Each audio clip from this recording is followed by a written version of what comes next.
Miller, Mr. Decardiego Nelson, Miss Sharika Perkins,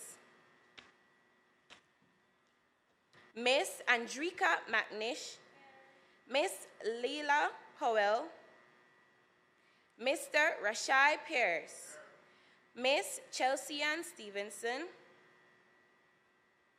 Miss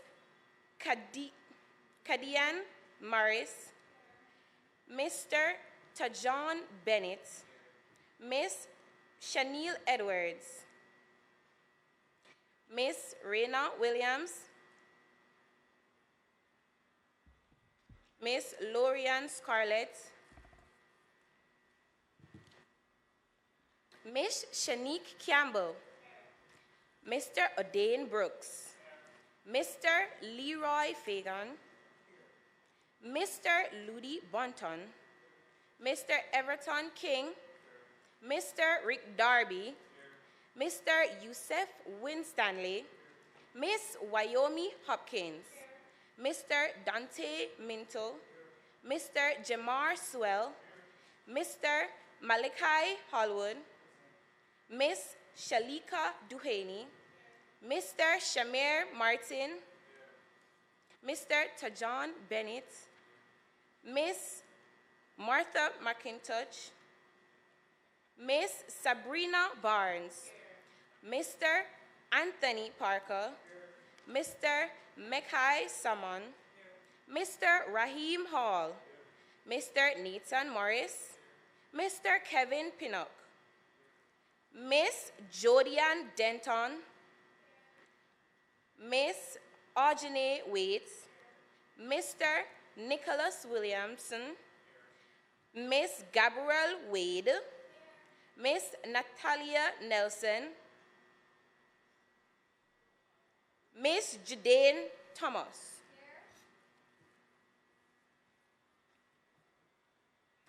This Honorable House now resumes its sittings. House Leader.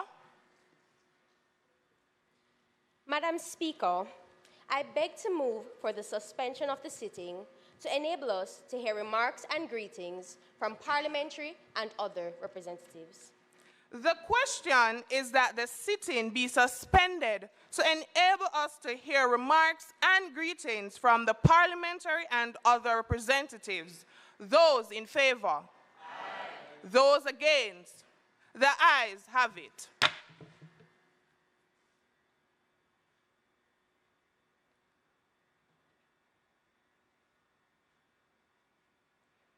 I now welcome Miss Valerie Curtis, Clerk to the Houses.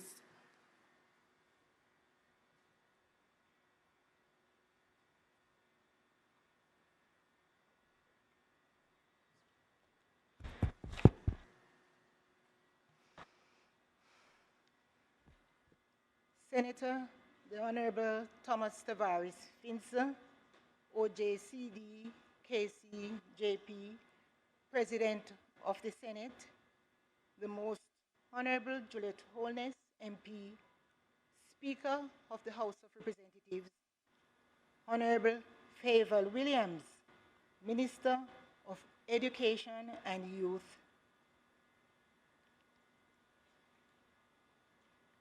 the Honorable Delroy Chuck, Minister of Justice, Mr. Robert Miller, MP, Member for St. Catherine, Southeastern, Mr. Fitzjackson, MP, St. Catherine, Southern, Mr. Michael Phillips, MP, Manchester, Northwestern, Senator Gabriella Morris, Opposition Spokesperson on Youth and Entertainment.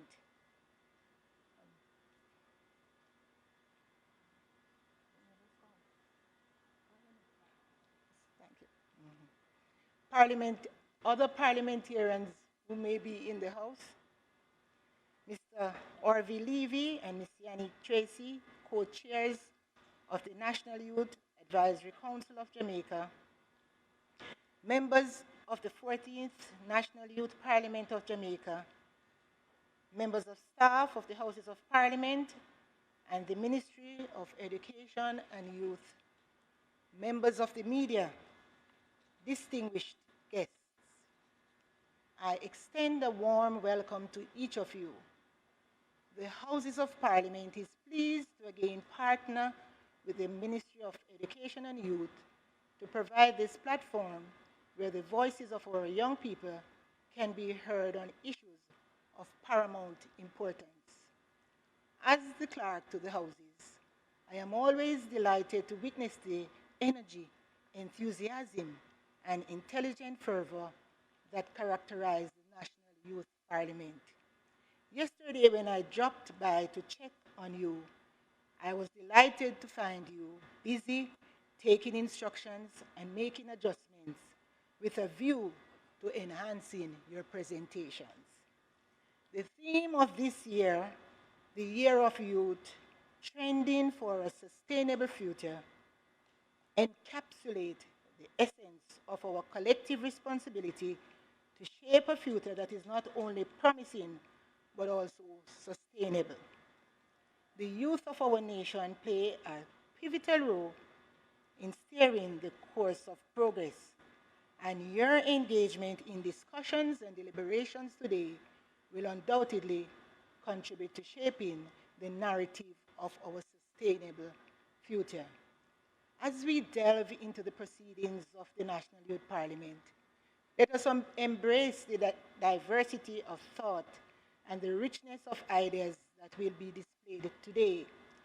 The challenges we face require innovative solutions, and your collective intellect has the power to influence policies and decisions that will impact our nation. I extend my best wishes to all participants. I hope that your interactions and discussions are not only enlightening, but also serve as a catalyst for positive change. May the ideas generated here today resonate far beyond this chamber. I again welcome all persons present here today and those who are joining us online. I look forward to the thoughtful and constructive deliberations to come. Thank you.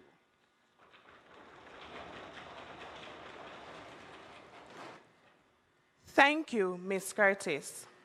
I now welcome Mr. Orville Levy and Ms. Yannick Tracy, co-chairs of the National Youth Advisory Council of Jamaica.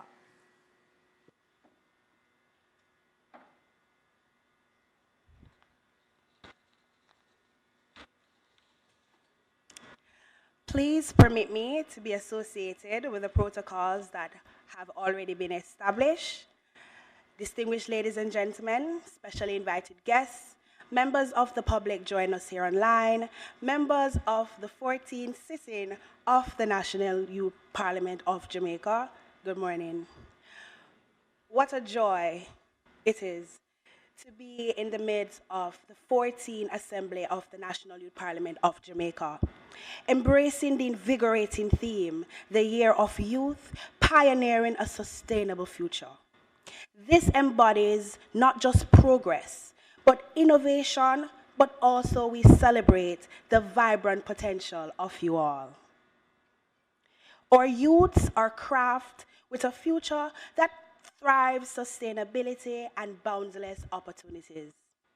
In our roles as technical coordinators for this remarkable event, we beam with pride at the tireless effort of our youth members of parliament. Clap yourself.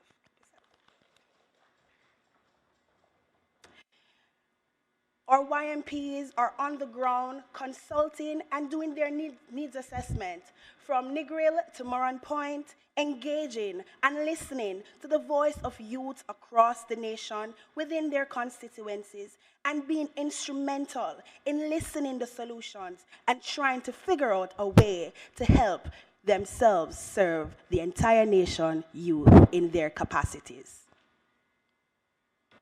We extend our heartfelt gratitude for your unwavering dedication and service to the nation's youth. Your representation is important and your process impeccable, and I congratulate you.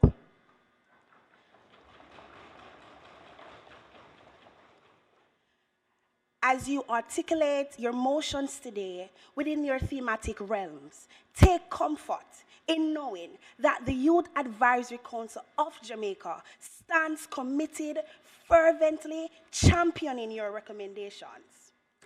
I want to use this opportunity to acknowledge the Youth and Adolescent Policy Division in the Ministry of Education, the House of Parliament, the workshop facilitators for helping our YMPs. We would like to give a special acknowledgement to the National Youth Advisory Council of Jamaica, the county co-chairs, the county support, and of course, your tireless work, youth parliamentarians. It is seen and we congratulate you.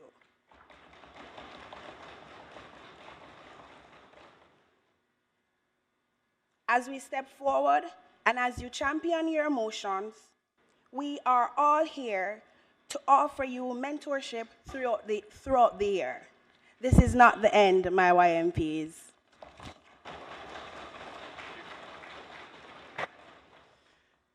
Youth parliamentarians, your energy, your enthusiasm for addressing pressing issues are inspiring. As leaders and influencers, you're not just participants, but you are torchbearers of change, shaping policies for sustainable and an equitable society. Continue to engage in the discourse for change, challenge the status quo, and put forth solutions that reflect the dynamism and creativity for the youth. Remember, your voices carry the hopes and aspiration for countless young minds across the nation. To the nation, I issue a charge to you as well. Recognize the potential in our youth. Support and nurture their ideas. Listen to their concerns and aspirations. They may lack experience, but nobody learns to drive by sitting in the back seat. Remember, the strength and future of our nation lies in the hands of the youth.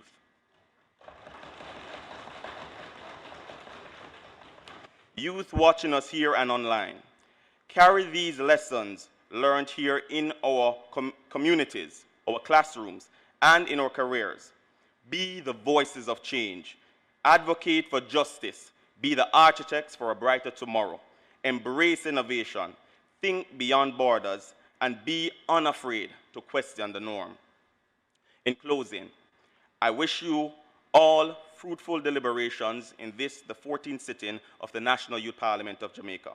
May your discussion be marked with wisdom, collaboration, and a shared commitment for the betterment of society. I have immense confidence in each of you and the impact you will make. This is just the beginning for your continued effort to propel Jamaica forward. Stay committed, stay passionate, and may your paths be filled with success and excellence.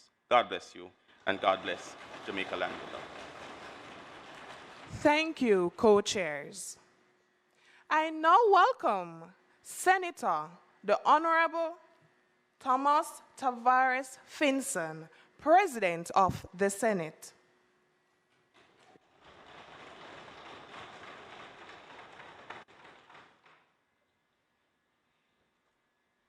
Good morning to you all, and it's a pleasure to be here with you again.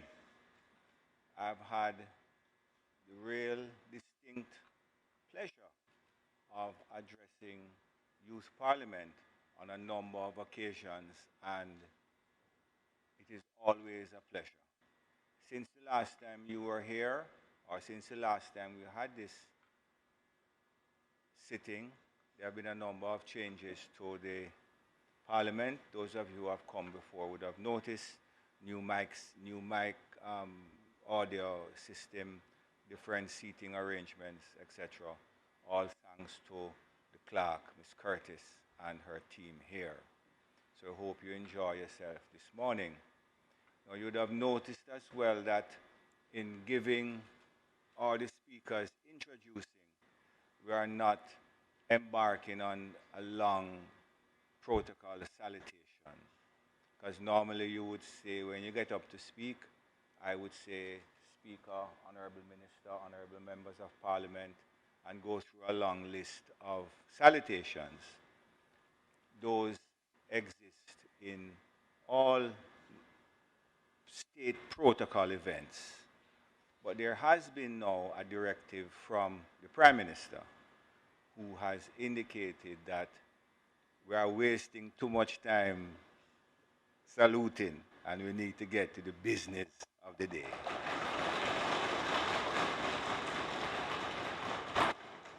So it's all a part of this thrust to be more productive citizens, right? So that is why you're not hearing the long salutations. And it takes time to change, but as those instructions percolate through the system, you will see the change.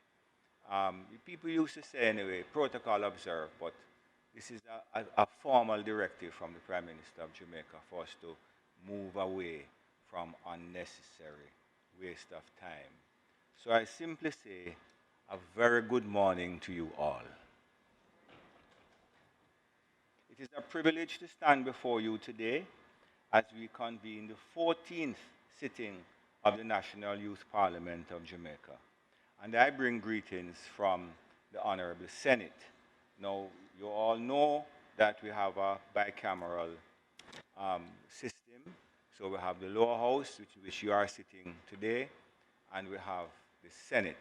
And the Senate is the cerebral section of the parliament, where we review the work that you do as members of the lower house. Now, today we come together to recognize the pivotal role of our young people and the role that they play as architects of tomorrow. And as we confront the challenges and opportunities that lie ahead, it is imperative that we foster in them, that is in you, a sense of purpose and direction.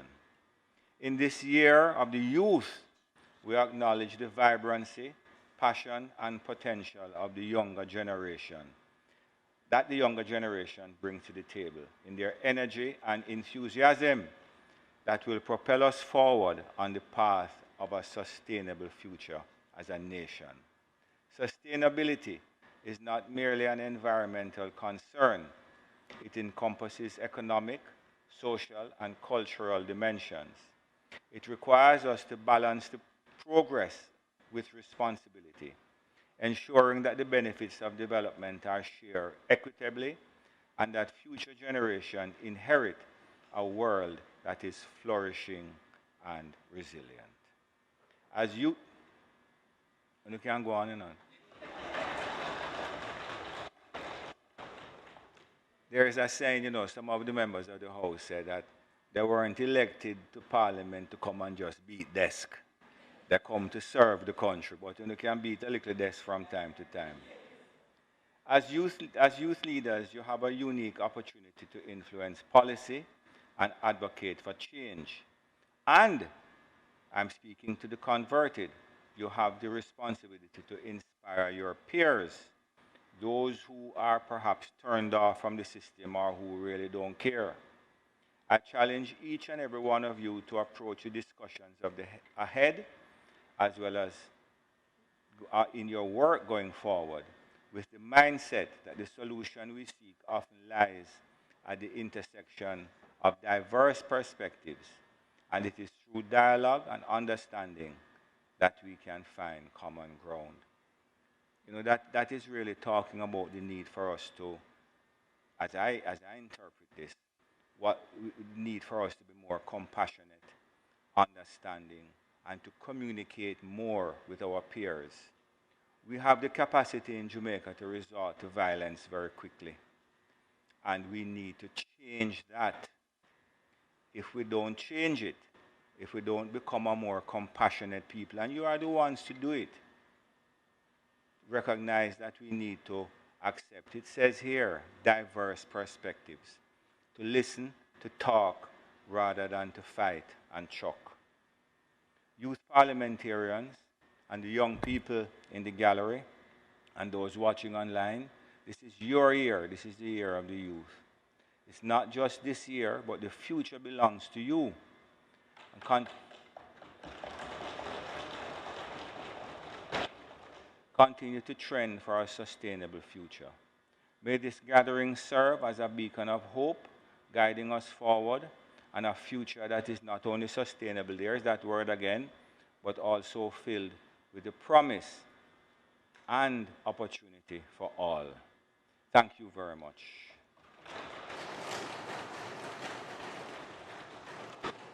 Thank you, Senator. I now welcome Most Honorable Juliet Holness, Speaker of the House of Representatives.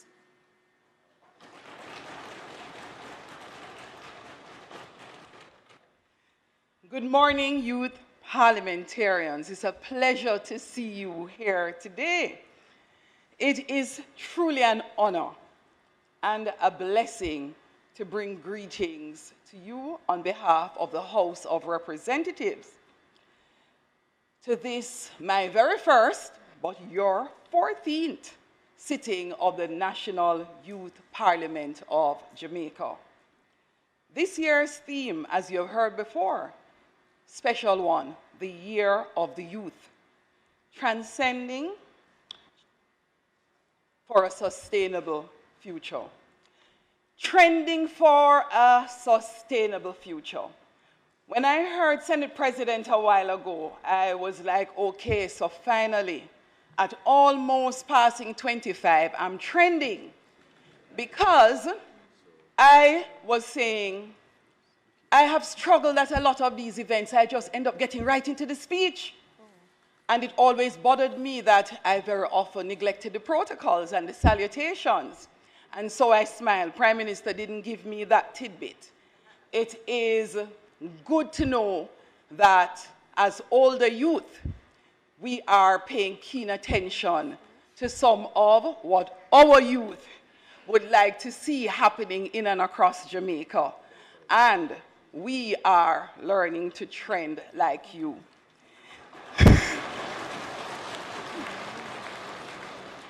So the Year of the Youth, trending for a sustainable future, resonates with the global focus on youth empowerment and youth engagement, which actually coincides with the Commonwealth Heads of Government declaring 2023 as the Year of the Youth.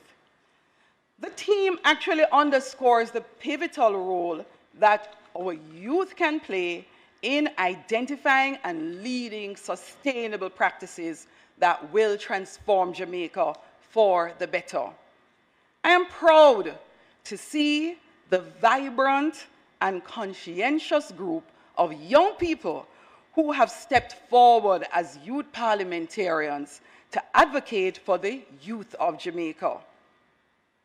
Through the National Youth Parliament, we have the opportunity to share your views on the various issues that confront the youth of present-day Jamaica and make recommendations from your perspectives. I am pleased to see that you are using this medium to identify and bring to the fore the issues most relevant to the youth. The topics that you have chosen to discuss today are both timely and essential, encompassing critical aspects of youth development. These include education, financial literacy, youth crime and violence, and even addressing the manner in which we practice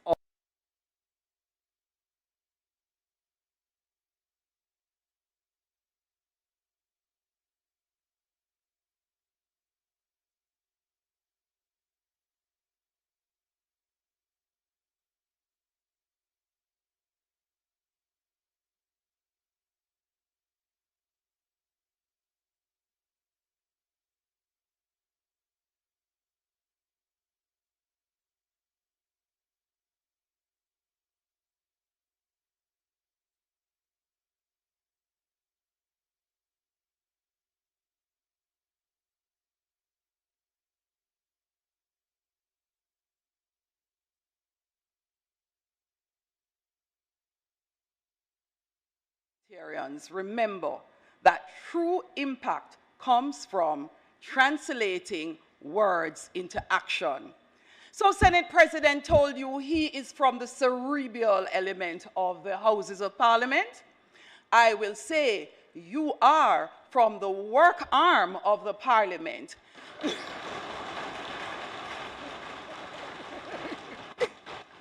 As representatives, you will be the ones working in communities and impacting lives, and also will work as legislators.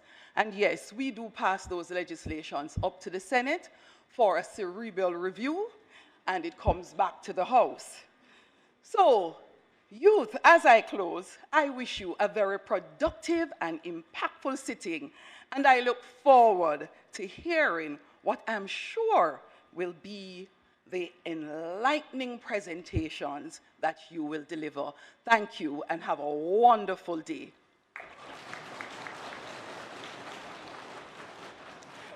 Thank you, Madam Speaker. I now welcome Mr. Mikel Phillips, spokesperson for Transport and Works from Manchester Northwestern, representing Senator Gabriela Morris.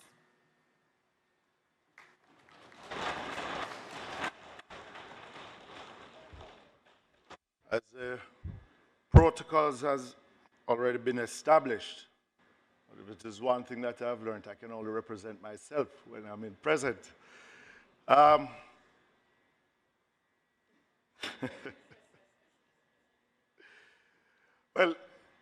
let me welcome each and every one of you. And it is really a good day when we can, as sitting members of Parliament, come and see young, vibrant, energetic Jamaican youths come to the Parliament to represent the next future of parliamentarians that will sit here making laws and ensuring that we have a safe and better Jamaica. You know, my heart is full today, and I'm sure that the debates that we will hear are going to be one that will give us a lot to think of, as the speaker said, as what you describe yourself? The working arm, but the younger, the older youth, as we describe, the older youth, as yesterday was my birthday, so I know I'm an older youth. But I want you to take away from today, not only to just participate in this activity as a youth parliamentarian, but how it is that you can impact your peers, impact your member of parliament, impact your community, but impact Jamaica after your tenure. The future of this country is going to be in your hands. We are here now, and we can only play our part to a certain point. But when we do leave Parliament, what we want to ensure is that Jamaica is in safe hands. Because it's not only for the benefit of us who now serve, but to ensure that the future, there's longevity in the future, that there is a future not only in words of a Jamaica that we want to live, work, and raise family, but something that actually happens for every single Jamaican. Don't watch what takes place with us in Parliament. That's a part of what we do to defend what we believe in. But the important thing is how you build relationships across the aisle. That you may not see when it is televised. But like the Madam Speaker, myself, smile, man. But the building of relationships ensure a stronger Parliament. It does. Because if you don't have that relationship across the aisle, what you're going to find is a divide right in the middle that you have this aisle here now. And it will not be for the betterment of the country. So while you debate your points, remember you're Jamaican first, then parliamentarian second, but you are serving the people that send you here.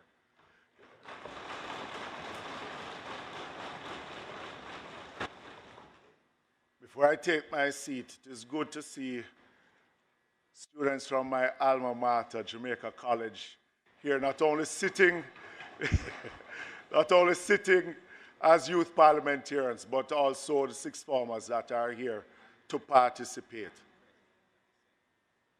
And the President of the Senate, yes. But I don't want this to be just that you come and participate here, but also to come and visit the Parliament when we're really in action, to learn what we do. It is not only out in the constituencies, but it's how we make laws that are for the betterment of every Jamaican. So just have a good time. But remember, Jamaica first. Thank you.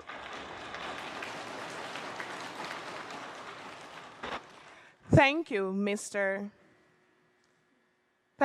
Phillips. I now welcome Honorable Favour Williams, Minister of Education and Youth.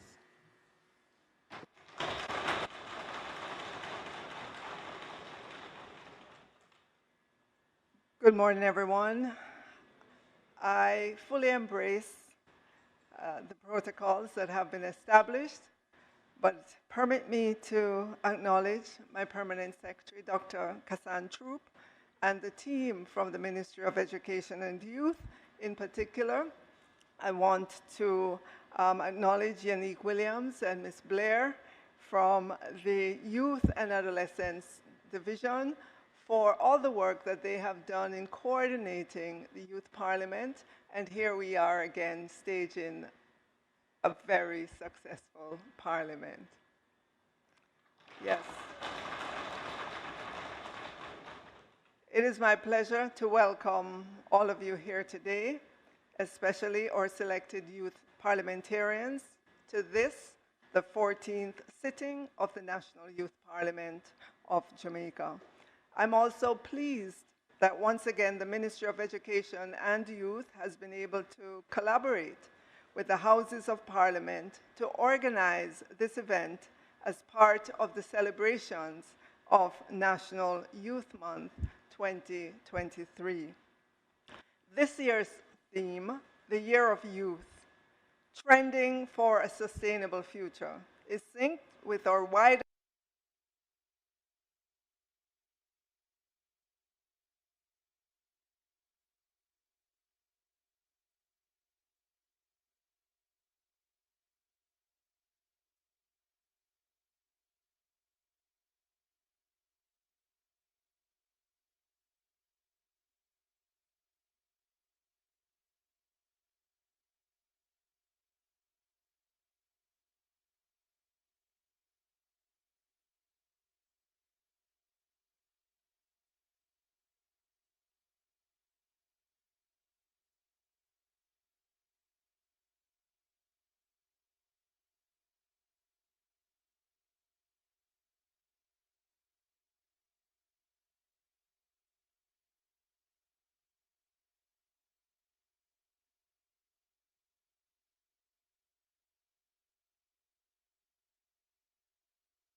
Hospital visits are anticipated to increase up to the end of this year and into the first few months of next year as we see more cases of dengue, flu, and other illnesses. As a result, emergency departments may be overcrowded with longer waiting times.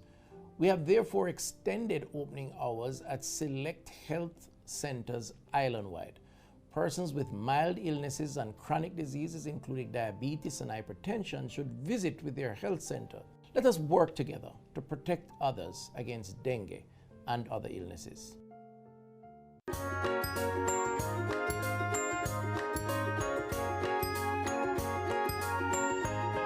All children deserve positive parenting. Why not pamper us? Be patient with us. Make time to teach us and, of course, play with us. Celebrate milestones with us and don't forget to be our #1 supporter. Do all these things and practice positive parenting today.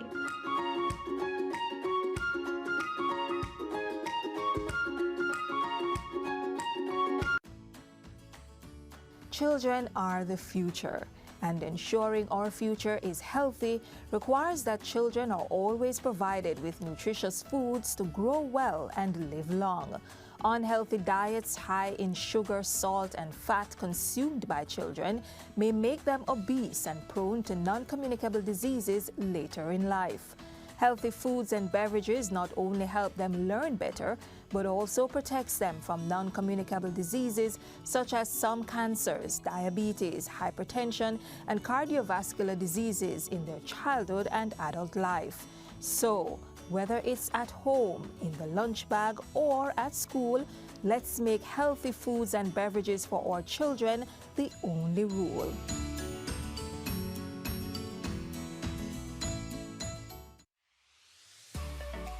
Traveling to Jamaica? Submit your customs and immigration declaration online for faster processing. Visit the enterjamaica.com portal, complete and submit your declaration prior to departure. Upon arrival, proceed to the immigration kiosk and swipe your passport to confirm your trip details and declaration. Once done, proceed to the customs hall to retrieve your luggage and final clearance. The online C5, making air travel easier. You may contact us or the Passport Immigration and Citizenship Agency for more information.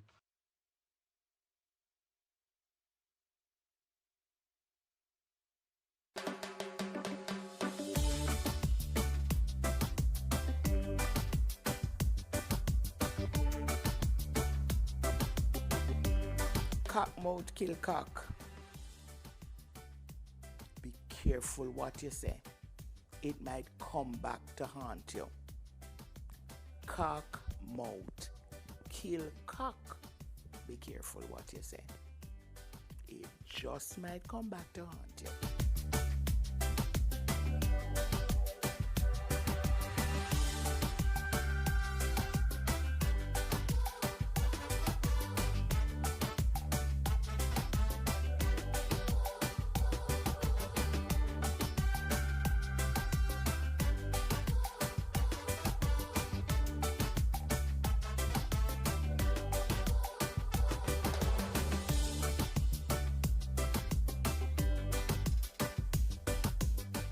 This is the Aedes aegypti mosquito that spreads the Zika, chikungunya, and dengue viruses.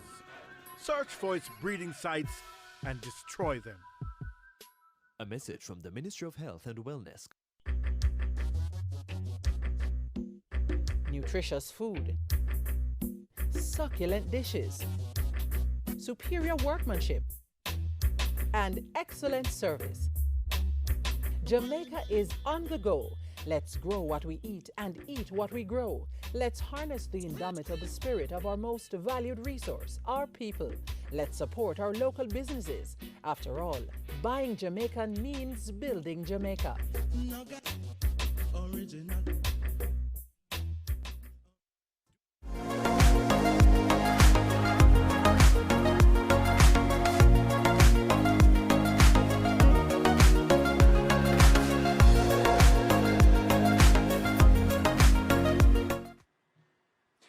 This Honorable House now resumes its sitting.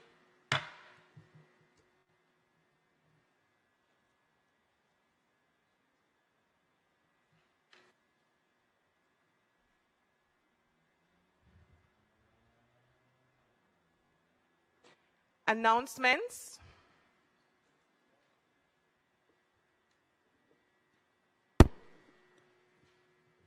Laid on the table of the House today are the following. Report from the Youth Parliament County of Surrey project entitled Take Back JA Youths. The Take Back JA Youths project, launched at the University of Technology Jamaica on September 30th, 2023, saw over 75 participants attending the seminar on strategies to deal with crime and violence. Report from the Youth Parliament County of Middlesex project. The project report from Middlesex County, carried out on September 23rd, October 2nd to the 4th, 2023, centered on addressing youth unemployment and engaging over 130 participants.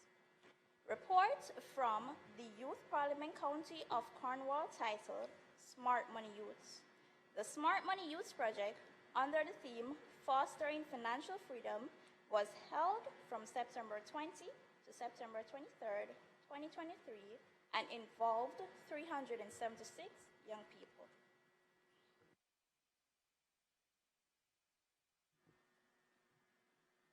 Bills brought from the Senate. Petitions.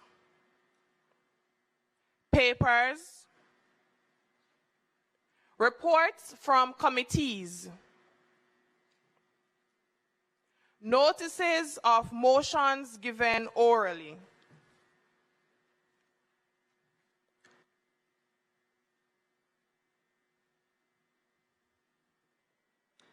Madam Speaker, I beg to give notice that at the next meeting of the House, I will move. Whereas the World Bank has indicated that since 2019, Jamaica has only had a financial literacy rate of 33%, and whereas the Ministry of Education and Youth seeks to incorporate financial literacy and entrepreneurship at the primary and secondary school levels to improve this rating, and whereas Goal 3 of the National Youth Policy of Jamaica, published in 2017, seeks to improve youth participation in the economic process to reduce poverty and improve overall standards of living. Be it resolved that the National Youth Parliament of Jamaica 2023 debate the potential of the financial literacy and education transformation, or TRENDS campaign, to achieving this mandate. And be it further resolved that the National Youth Parliament of Jamaica call upon the Youth Advisory Council of Jamaica to convey recommendations emanating from this debate to the Ministry of Education and Youth for the government to consider and develop the necessary policies to effect robust implementation. Madam Speaker, I further beg to give notice that at a later stage today, I will move for the suspension of the standing orders to enable me to make the motion.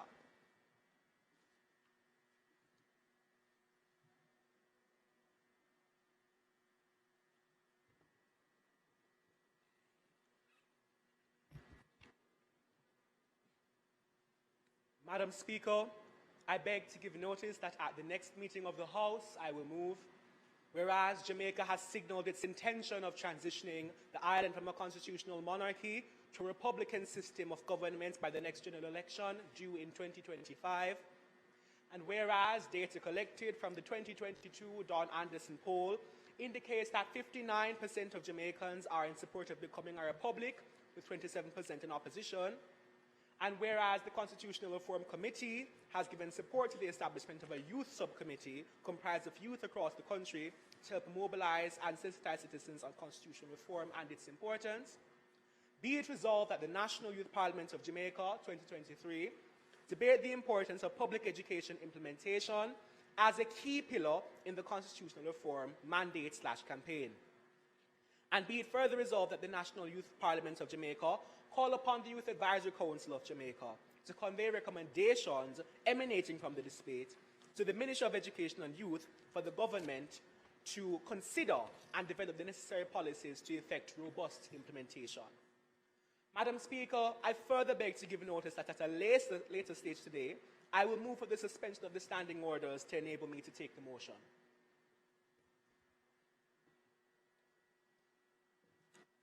Madam Speaker, I beg to give notice that at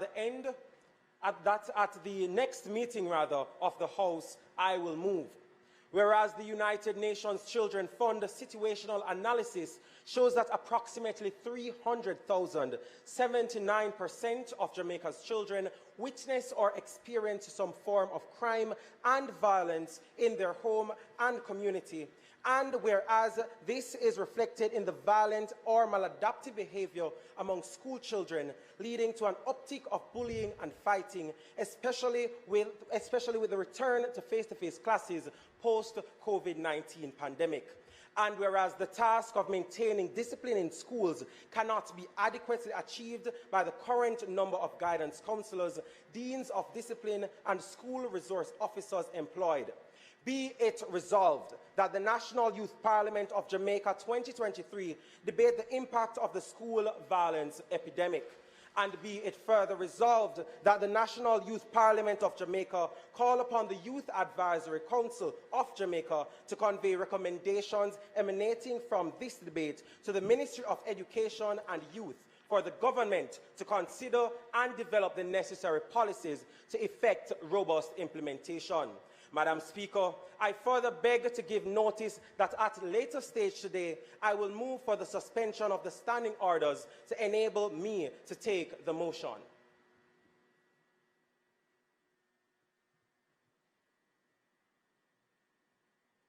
Madam Speaker, I beg to give notice that at the next meeting of the House, I will move, whereas the Statistical Institute of Jamaica Labour Force Survey recorded a new record low of unemployment rate of 4.5% in the first quarter of 2023. And whereas the Economic Growth Council hypothesizes that this decrease in unemployment will lead to a sustainable and steady growth path for Jamaica. And whereas an increase in employment without sufficient increase in economic growth signals an increase in underemployment of the Jamaican people. And whereas Jamaica has committed to achieving full and productive employment and decent work for young people and persons with disabilities by 2030, in keeping with the Sustainable Development Goal 8.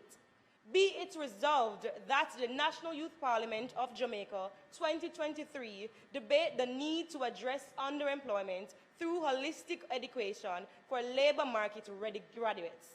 And be it further resolved that the National Youth Council, the National Youth Parliament of Jamaica, call upon the Youth Advisory Council of Jamaica to convey recommendations emanating from this debate to the Ministry of Education and Youth for the government to consider and develop the necessary policies to effect robust implementation. Madam Speaker, I further beg to give notice that at a later stage today, I will move for the suspension of the standing orders to enable me to take the motion.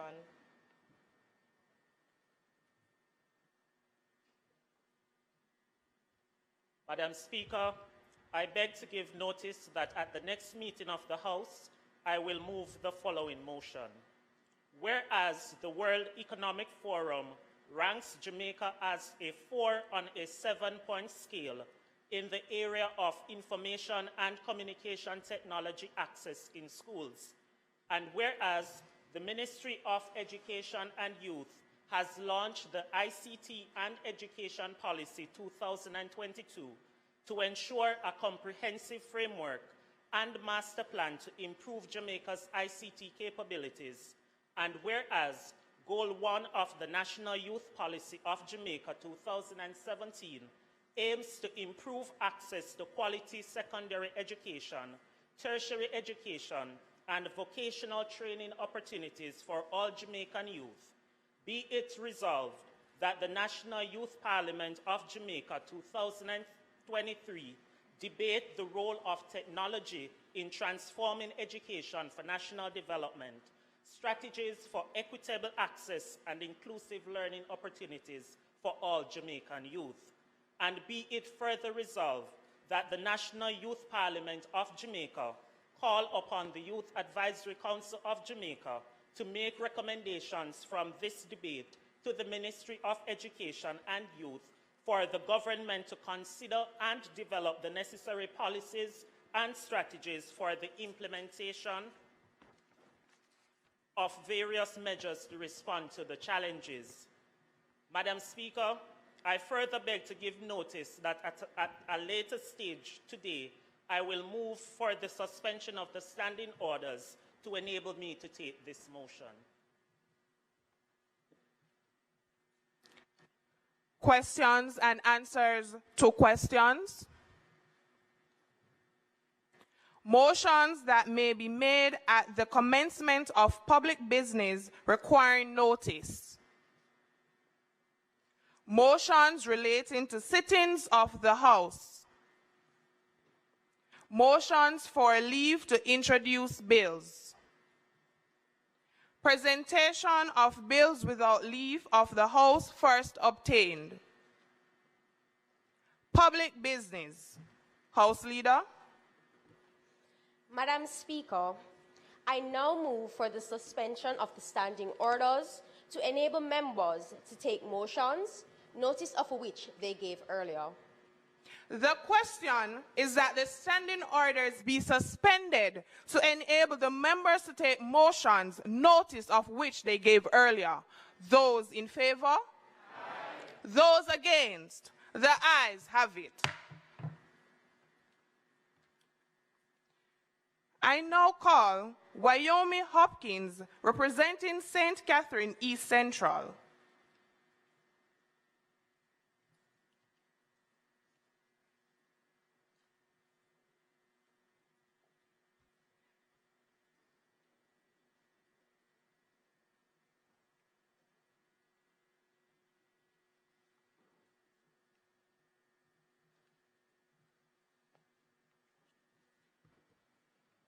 Honorable Speaker, distinguished members of this Parliament, esteemed guests, and fellow citizens, the recent fanfare around the lowest unemployment rate of 4.5% is a cause for concern.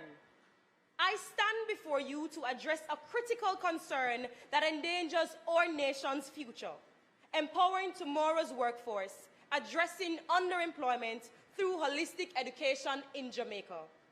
Our youth, the driving force of progress, are confronted with the harsh reality of underemployment, though we have been able to achieve an unemployment rate of 4.5%. Therefore, it is our responsibility to craft comprehensive solutions that pave the way for a brighter tomorrow. Madam Speaker, one of the primary contributing factors to underemployment in Jamaica is the mismatch between the skills our educational institutes provide and the skills demanded by the job market.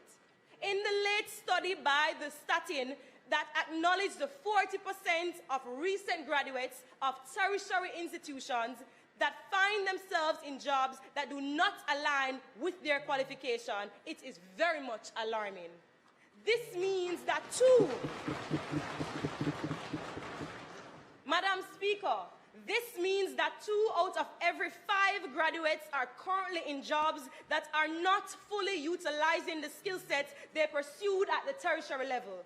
It is crucial that Jamaica attacks this disconnect to prevent a further increase in underemployment by implementing a transformational education system like Singapore, Ireland, and Chile. Take the creative sector, for example, Madam Speaker, where the education system as it stands does not facilitate skills within the orange economy as an ideal career opportunity. When Malidan in V6 says, "One of my dub can pay you," it begs the question, what if the same focus on traditional career opportunities is given to the orange economy? Secondly, underemployment has become intensified by the lack of emphasis on entrepreneurship, which ignores the fact that our youth have the potential to create jobs. Jamaica's educational system majorly emphasizes employment over entrepreneurship, leaving our youth unprepared to create job opportunities for themselves and the incoming young people of Jamaica. Consider this, Madam Speaker. Pursuing a pharmacy degree with no entrepreneurial background prepares you to become the next pharmacist, as opposed to exploring the entrepreneurial opportunities within the pharmaceutical industry itself. This is the case across numerous career fields that are niched. For example, students pursuing medical technology and even occupational therapy face the blunt of the competitive job market, as there are not enough companies that offer jobs for the use of such skills. Madam Speaker, here is the solution I propose. We must enable students to leave institutions with certified skills accessible within the school curriculum that could be facilitated by partnership between the Ministry of Education and Youth and the Heart NSTA Trust. This will heighten the likelihood that students graduate not only with theoretical knowledge, but also with practical skills that enables them to triangle the issues faced in the industry.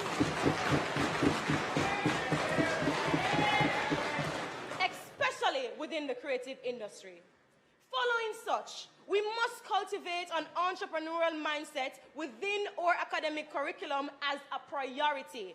This can be facilitated through the critical thinking component that PEP requires for primary school students, enabling the start of youth operating innovatively. This must then matriculate into secondary and tertiary institutions to incorporate lessons on business management, administration, and basic taxation. By cultivating an entrepreneurial mindset through training, we are equipping the youth to create opportunities that match their career options to the skills they attain. In conclusion, Madam Speaker, empowering tomorrow's workforce requires a fundamental shift in our approach to education. We must bridge the gap between academia and industry and foster entrepreneurial spirits. As the future leaders of this great nation, it is our responsibility to use the suggestions provided to address underemployment through holistic education and charge our youths to get them ready, show them who is due.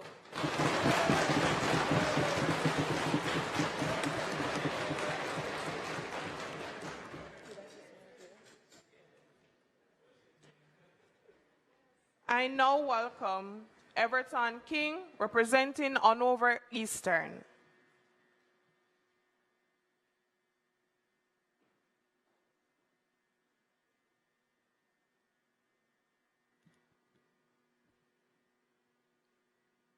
Madam Speaker, members of the Honorable House, good day.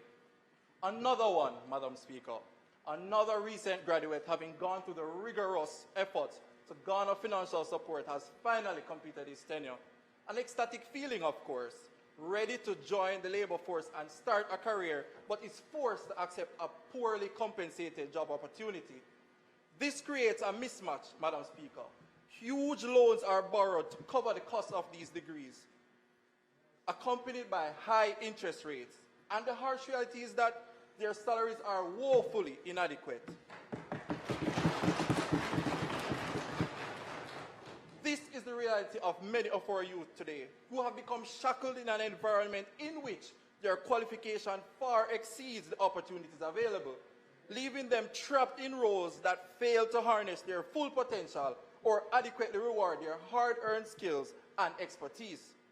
According to the Statistical Institute of Jamaica, the underemployment rate hovers significantly higher than the official unemployment rate, which stood at 4.5% at the third quarter of 2023. This discrepancy illustrates the prevalence of our graduates, Madam Speaker, educated yet underutilized.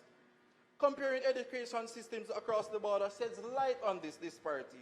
Countries like Japan, Iceland, and even Switzerland emphasize holistic education along with vocational training, putting emphasis on skills that align with the needs of the various industries.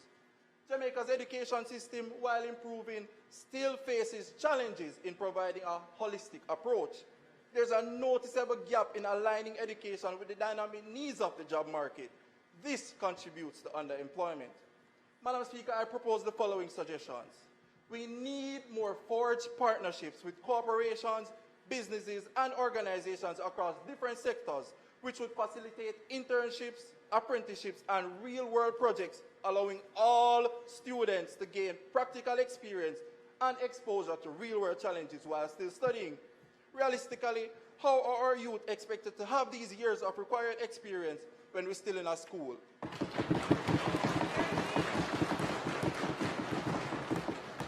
Madam Speaker, we have to encourage job creation and sustainable economic growth. How can this be done? By incentivizing businesses to hire and invest in training their workforce, intentionally using their workforce, because these are the youth that will matriculate into roles at the appointed time.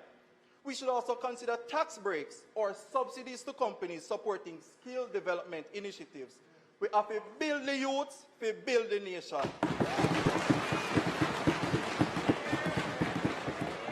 We have to foster strong partnerships between educational institutions and industry. Students gain a practical experience while industries benefit from fresh perspectives and potential future employees with the right skill set. Madam Speaker, let's now talk innovation. The Ministry of Economic Growth and Job Creation, established by the current Prime Minister back in 2016, can seek to establish a research center focused on identifying future job market trends and skill requirements. This center, through meticulous analysis and collaboration with the Ministry of Labour and Social Security and industry stakeholders, would proactively anticipate the evolving needs of the job market.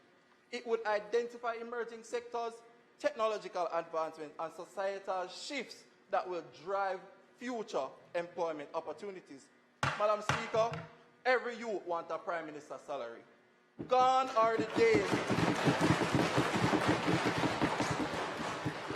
Gone are the days where everyone wanted to become a doctor or engineer. They're willing to learn the necessary skills to engage in a labor market that is heavily sought after. This collaboration ensures educational programs remain updated and aligned with the real-time industry demands, reducing this mismatch between skills possessed by graduates and those sought by employers. Jamaica possesses a multifaceted pool of young individuals with full of potential. They just do not align with the labor market. All the youth them need is just a chance.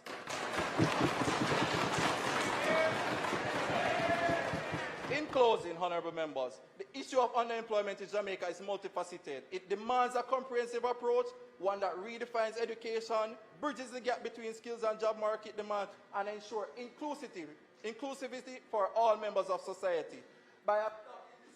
Member, your time has expired. Thank you.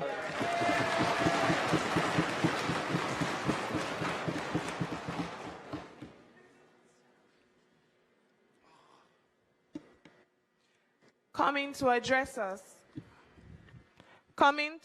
us is Dante Minto, representing St. Anne Northwestern.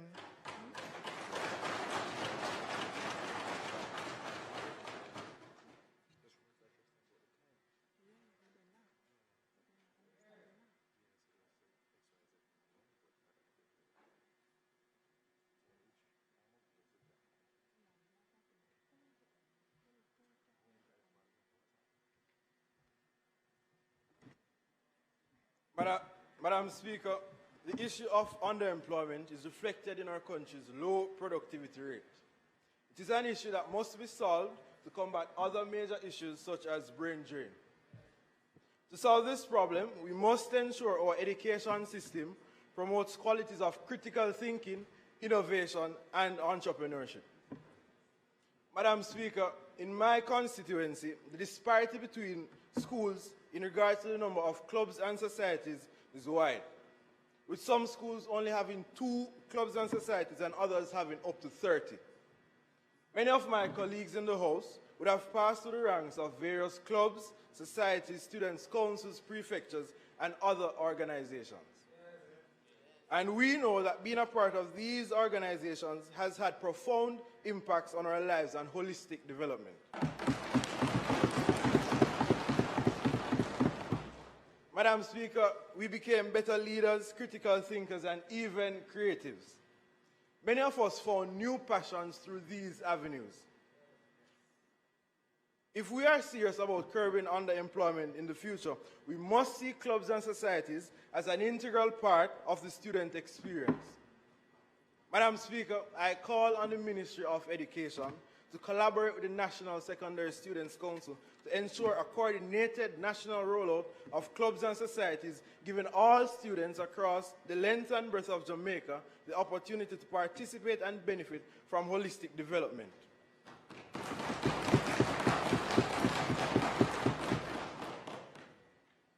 It is important that this rollout has a futuristic approach, an approach that considers emerging sectors, allowing students to explore passions, think critically, to solve issues contributing to the advancing of the general sector. This method ensures youth involvement in emerging sectors and will steer their participation as our economy continues to grow and expand, which reduces the saturation in some sectors. Madam Speaker, in essence, more jobs and more opportunities for our youth. As a youth parliamentarian with a heart school in my community, I applaud the Honorable Prime Minister's announcement of the apprenticeship program. It is an invaluable stride in mitigating the challenges of underemployment. However, in our pursuit of a comprehensive solution, I propose an extension to this program, not only to university students, but also to the vibrant minds in our high schools. Madam Speaker, imagine a nation where the seeds of professional growth are sown early, where high school students are given the opportunity to explore and contribute to various sectors. And in amplifying the impact of these apprenticeships, I propose the incorporation of a reporting mechanism. This simple yet powerful tool will ensure apprentices both at the university and high school levels to document their experiences, challenges, and triumphs. By doing so, we not only instill a sense of accountability, but we also provide a tangible record of their growth, a testament to the transformative power of hands-on learning. Beyond the conclusion of the apprenticeships, envision with me a National Young Professionals Summit, a gathering that transcends educational boundaries, where a select number of apprentices converge to share their unique perspectives, innovative strategies, and wealth of ideas that emanate from our youth. This summit serves as a conduit through which their insights will shape our collective future. It is a platform where the boundless creativity of our youth is not just acknowledged, but actively embraced and woven into the fabric of our nation's growth. This program will allow for more students to be higher up the professional ladder, being already immersed in the industry with strong ties and relationships with members in their respective fields. Madam Speaker, as I close, the issue of underemployment is indeed a multifaceted one. But if we equip our students with critical thinking skills by immersing them into various sectors, we will be sure to see an expanded and less saturation. Thank you.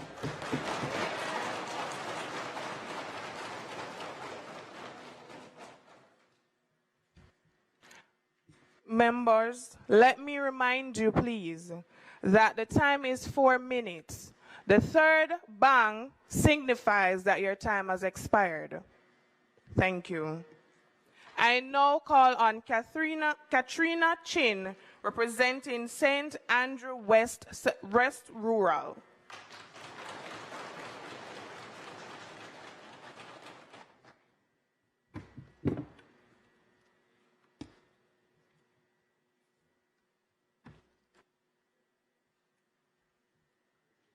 From me a juvenile, the money a call me, cause my daughter fi going a Benz and my son in a Audi.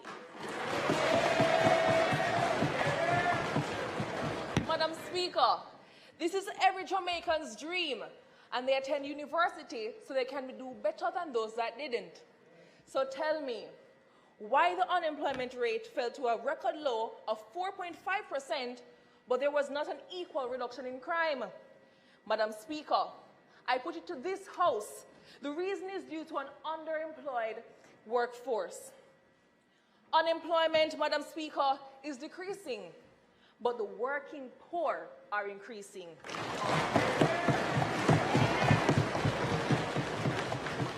So, Madam Speaker, Jamaicans are finding a creative way of making ends meet, because the job, Madam Speaker, nah do it. The former PSOJ president, Keith Duncan, spoke to the issue of a shortage of qualified laborers in the market for specific fields such as tourism, construction, and management, among others. Currently, the proposed solution is to offset the shortage through foreign labor. Madam Speaker, I put it to you that we should be training our Jamaican youths in areas where we're seeking to import labor. Through targeted subsidization as an incentive, it becomes a guiding hand for students to supply the market for that demand. Furthermore, Madam Speaker, I believe that our guidance and counseling policy should be amended to address the roles of teachers, guidance counselors, and administrators in our students' career planning. Counselors and deans for exiting students should be included to coordinate a more holistic and strategic action. Students should be involved in career fairs and work readiness workshops. Schools should do the transition to make the work easier for them to go into and improve their skills relevant to any young adult to succeed.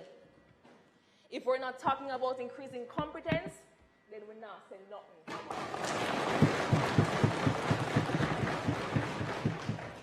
As leaders here, we know what proper guidance and experience can do for anyone. As the old saying goes, who much is given, much is expected. But we can't expect what we never give. Using the modalities of exposure will ultimately create a drive for people to aim to be in careers that are relevant and that are sustainable. This is supported by the 37 countries in which career guidance policies have been deemed as a public good by the Organization for Economic Cooperation and Development, OECD. Madam Speaker, we must also consider enhancing the newly LIFT program to better serve at-risk youths, including a component that aims to offer students underperforming to do 1 minute. Which can help them to gain new skills and practical knowledge. If sitting to take notes isn't helping, let's be productive and try a different approach.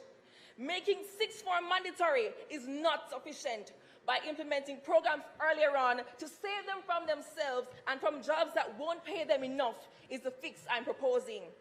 Through public and private partnerships, we can replicate core programs, allowing them to see other options available other than warming bench. Back of the class, I will soon get my subject. 30 seconds.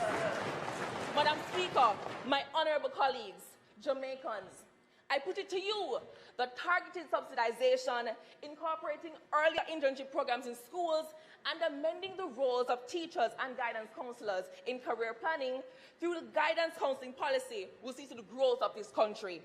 Madam Speaker, time. By reminding this House that one way or another, Jamaicans are going to try to make it. Some will tell you them a born hustler, while others will say they'll die trying. But let us not make it hard for them to live a decent life.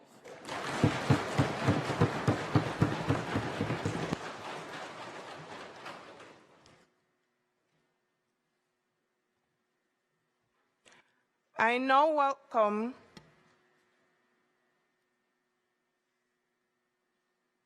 Ms. Wayomi Hopkins.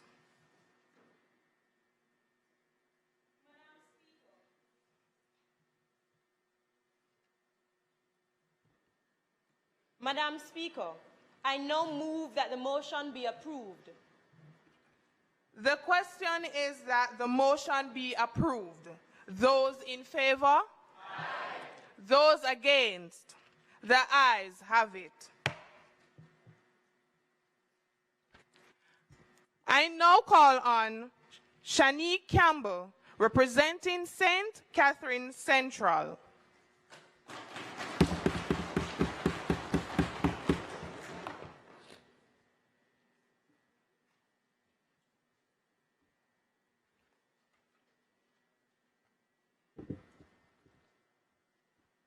Madam Speaker, members of the House, distinguished guests, good morning. One cocoa, full basket is a popular proverb in Jamaican culture.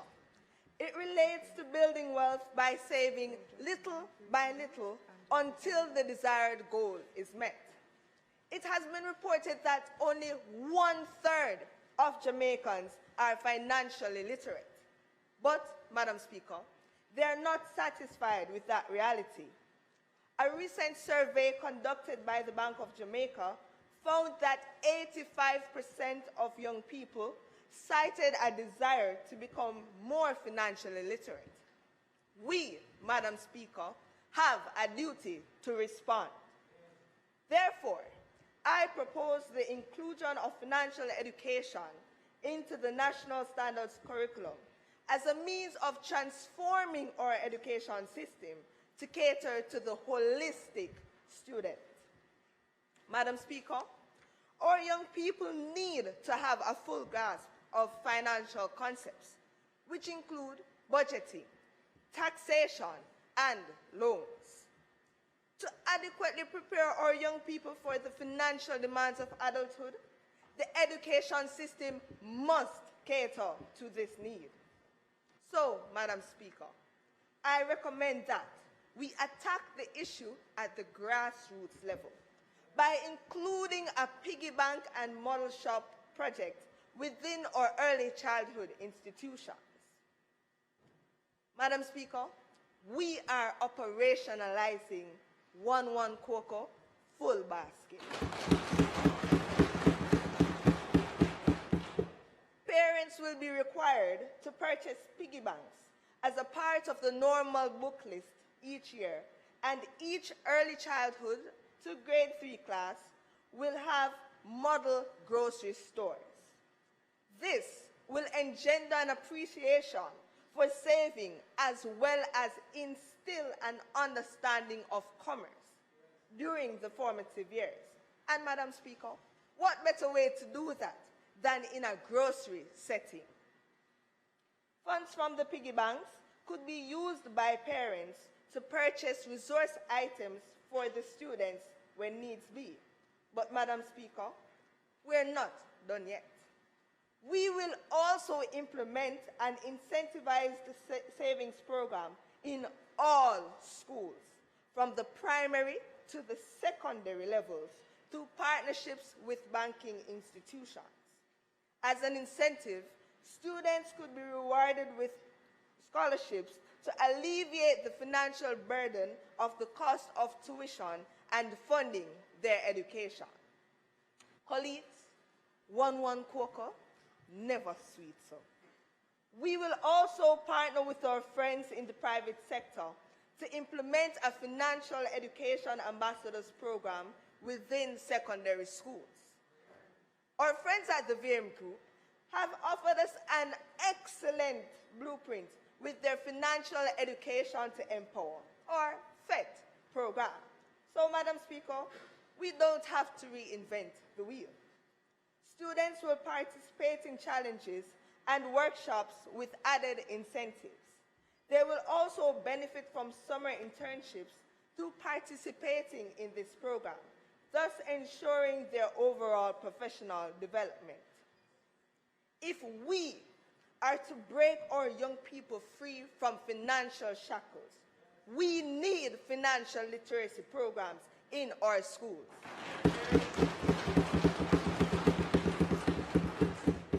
Up, ye mighty youth, it is our duty to inform the powers that be that financial education is imperative in making us hashtag. Member time. 1 cocoa, never sweet so.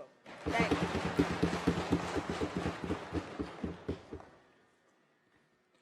I now call on Curden Eccleston, representing St. Andrew Western, to address us.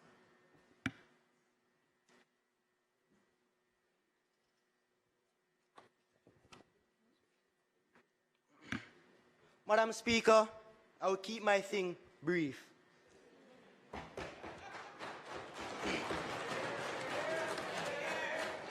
I bring greetings from my proud constituency of Western St. Andrew, where the youths are saying, I quote, money power brain, CT scan, money power brain. Madam Speaker, how can money be on their brains if we don't teach them the necessary skills they need? Imagine a scenario where only 33% of our nation's youth have the fundamental knowledge necessary to navigate the complex waters of personal finance. This is the alarming reality that must be changed urgently. Today, I invite you to envision a future where every child in Jamaica is equipped not only with academic knowledge, but also with necessary financial skills that is needed. According to a research from the Financial Service Commission, only 33% of Jamaicans surveyed indicated having knowledge of basic financial principles. Madam Speaker, only 33%? This is not acceptable.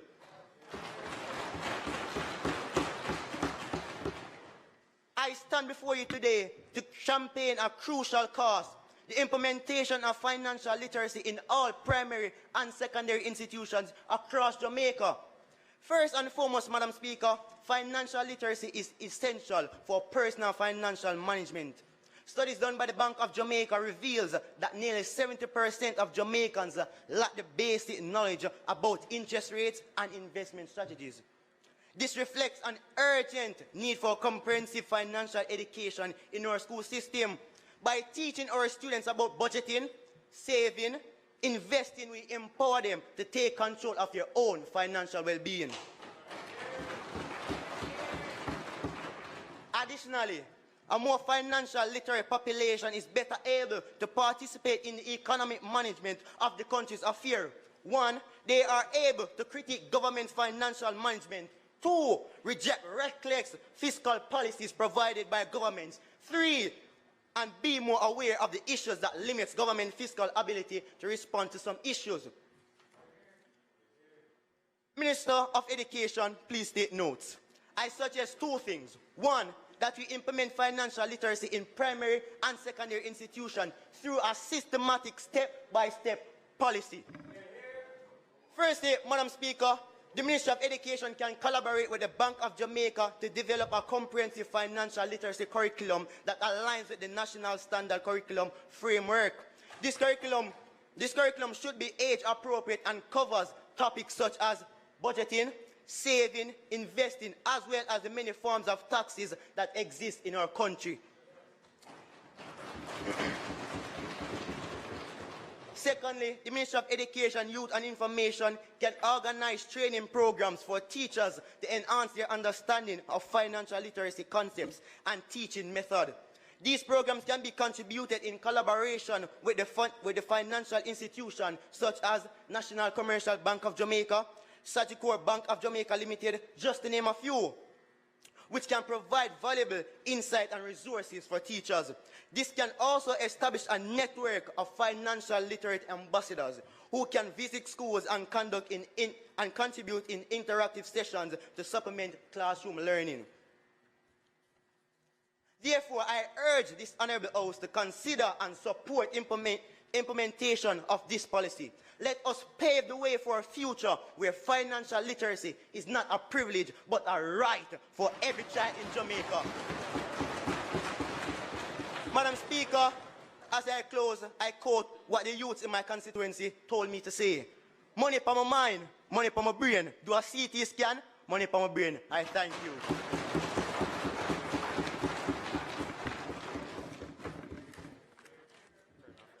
Thank you. Coming to address us is Mr. Rick Darby, representing St. Catherine Southwestern.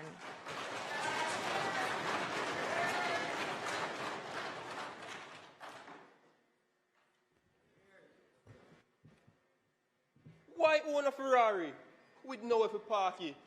Why shop a Louis V when there is a Target? A quote from recording artist Yaxter.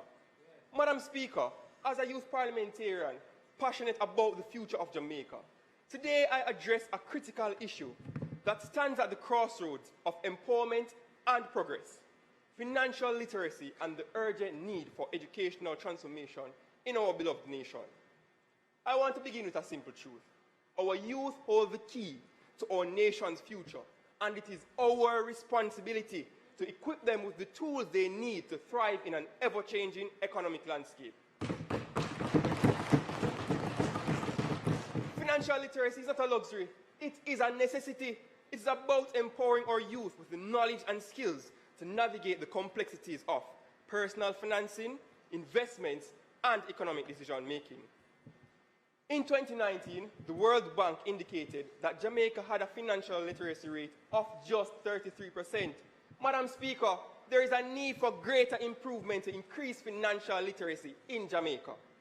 In addressing this problem, let us implement incentivized child savings accounts, CSAs, with different financial institutions, incorporating small incentives of $500 for creating these accounts and higher interest rates for saving, targeting these accounts towards funding higher education in Jamaica. Madam Speaker, this is a long-term investment in the future of our youth, ensuring there are more enrollments in higher education. According to the website Adopt a Destiny 2021, one main barrier to enrollment in higher education here in Jamaica is the cost of education. Creating these CSAs will increase funding towards higher education. The second prong of the policy, Madam Speaker, is to leverage technology by using online learning tools and mobile apps to educate our youth and younger children on financial principles. Let us utilize positive parental reinforcement to further encourage saving. This is achievable through parent partnership, where parents are encouraged to match whatever figure this child has saved. We're calling it the Match Me Nanny program.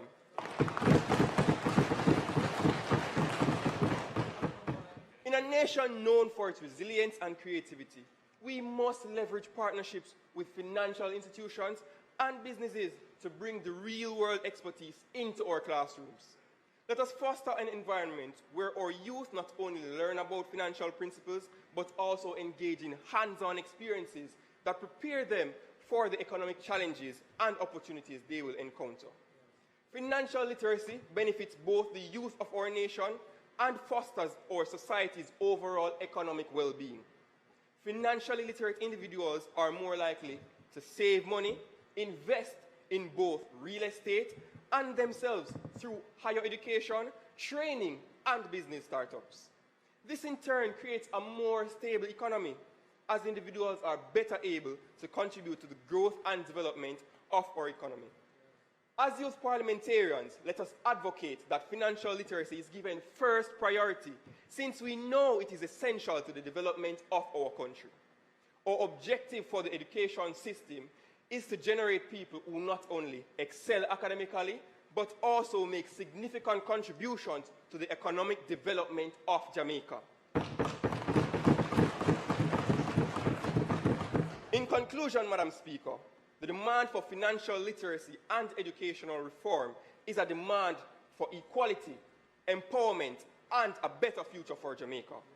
Let us demonstrate our shared commitment to equipping all young Jamaicans with the information and abilities necessary to successfully navigate the financial system and forge a thriving future for our country. I thank you.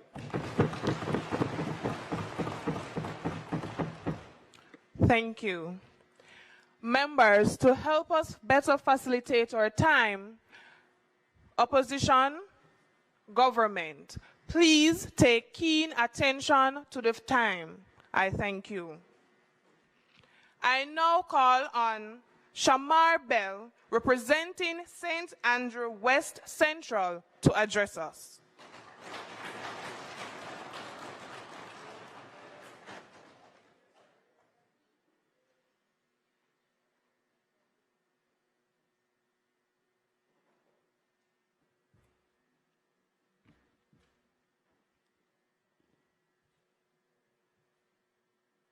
Madam Speaker, you heard from my colleagues that one cocoa, full basket, money there on my brain, and after Match My Nanny campaign, we'll be building And now I bring you brick.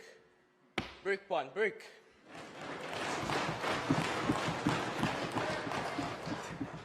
Money makes the world go round. Yet, what happens when you're trying to navigate the financial seas? Many of us find ourselves in this boat, attempting to steer through economic challenges without the crucial tool of financial literacy. In a world where every dollar counts, understanding how to manage our money is more important than ever. Madam Speaker, let us comprehend the universal struggle of financial literacy. Let us explore the challenges faced by everyday people as they navigate the complex waters of economic responsibility. Madam Speaker, let us address the issues of financial illiteracy among Jamaican youths. Let us empower primary level teachers with resources to teach crucial lessons on budgeting, savings, and investment. Madam Speaker, it's full time to intervene at the grassroots level. It's full time our children excel beyond academic greatness. It is full time we unleash Jamaicans' economic potential. Upon examining the core subjects taught in POB and economics, it's evident that certain topics are outdated. Madam Speaker, according to the Statistical Institute of Jamaica, 60%, I repeat, 60% of high school graduates lack basic financial literacy. I propose updating the curriculum to include practical knowledge of trading, buying stock, and even cryptocurrencies. This way, we align education with the demands of modern economy and equip our youth to secure their financial future. Madam Speaker, as an aspiring entrepreneur, I believe that the Ministry of Education and Youth should mandate entrepreneurship courses in school. Madam Speaker, according to the Planning Institute of Jamaica, only 30% of secondary schools in Jamaica offer any form of entrepreneurship education. Integrating these courses into our educational system will not only provide students with practical skills for financial success, it will also foster a culture of innovation and self-reliance. This is a crucial step towards building a more economically resilient Jamaica. As we examine the challenges which the economy and the people are confronted, let us delve into some policies that can help alleviate these issues. Madam Speaker, the Ministry of Education and Youth should mandate financial literacy classes in kindergarten, primary, and secondary schools, providing students with practical financial experience, such as trading online. As the famous Jamaican saying goes, every mickle make a muckle. This emphasizes the importance of small efforts accumulating into significant results. Furthermore, the government can organize TV programs on financial literacy. This will enhance engagement and making learning more accessible to a larger audience. Madam Speaker, implementing a digital financial literacy app offers valuable benefits for students, teachers, and the economy. The app would empower students and with accessible and engaging resources, cultivating responsible financial habits. Teachers will receive support through interactive tools. Madam Speaker, brick one, brick.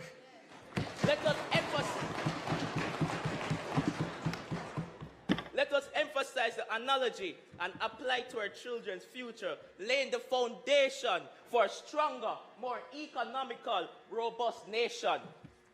In closing, in the spirit of building, let's strengthen the education system.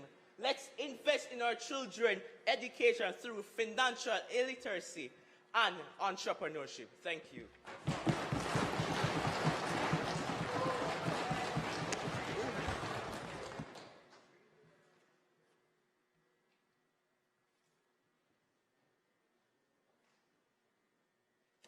Madam Speaker, I now move that the motion be approved. The question is that the motion be approved. Those in favor? Aye. Those against? The ayes have it.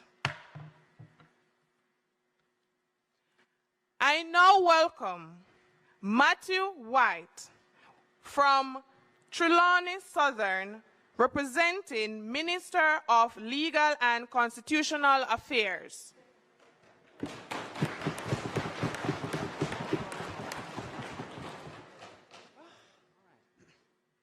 Madam Speaker, the Ministry of Legal and Constitutional Affairs describes a three-phase process that the Constitutional Reform Committee will undertake to achieve constitutional reform, but chiefly the transition from a constitutional monarchy to a republic.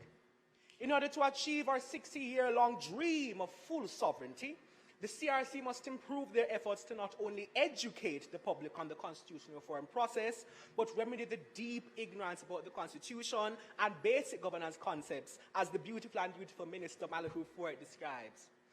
Madam Speaker, we must revolutionize for a republic because the CRC's road needs some construction.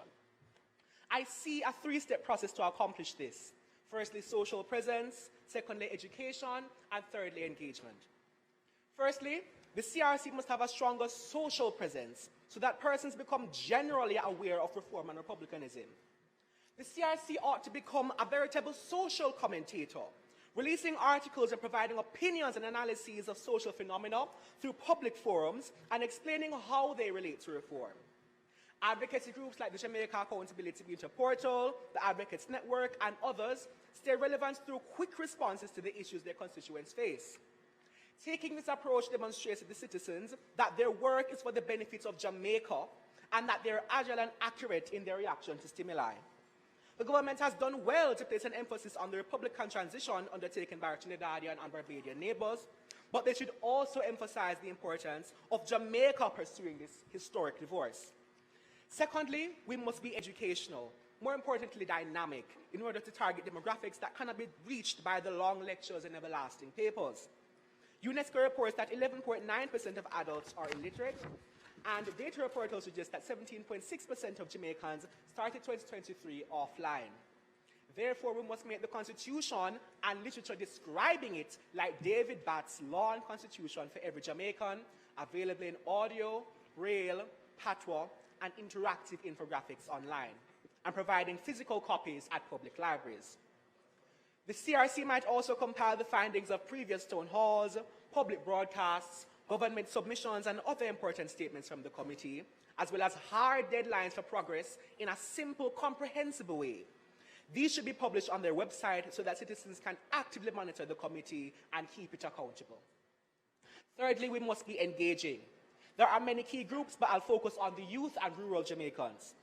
I charge the CRC to form a rural action workforce that will mobilize volunteers and local community leaders to formulate innovative solutions to generate excitement and awareness about the Republican transition. Moreover, this workforce could recruit emissaries to transplant conversations about constitutional reform into local groups and communities. Ideally, solutions like a weekly CRC newsletter, extending town halls, or the establishment of regular educational reform affairs and seminars would emerge from this workforce. Further, I propose the CRC become more active in the discussion spaces that youth frequent. Sending out graphics to Instagram is not enough. The CRC needs to be dominating Twitter Spaces, Discord, Threads, Snapchat, and engendering young people to have critical discussions on the topic of reform.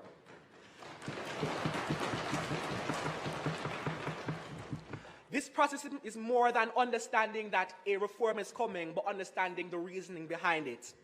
Obviously, also, we can extend our efforts to schools by funding law societies such as the Secondary Legal Fraternity in Montego Bay, which influences the students of Cornwall College, Montego Bay High School, and Mount Alvernia High School. In St. James alone, that's relatively 3,600 persons to potentially influence. The CRC might also advocate for the editing of the Cape Law syllabus to include a more fulsome exploration of the Constitution, which will affect sixth form students. Members, the CRC's present road leads nowhere. Let us revolutionize to repatriate our Constitution and liberate Jamaica, land we love. Thank you.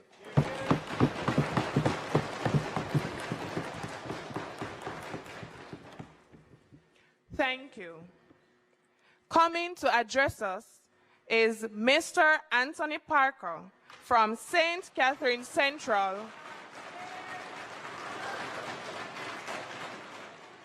Minister, Opposition for Gender, Culture, and Social Transformation.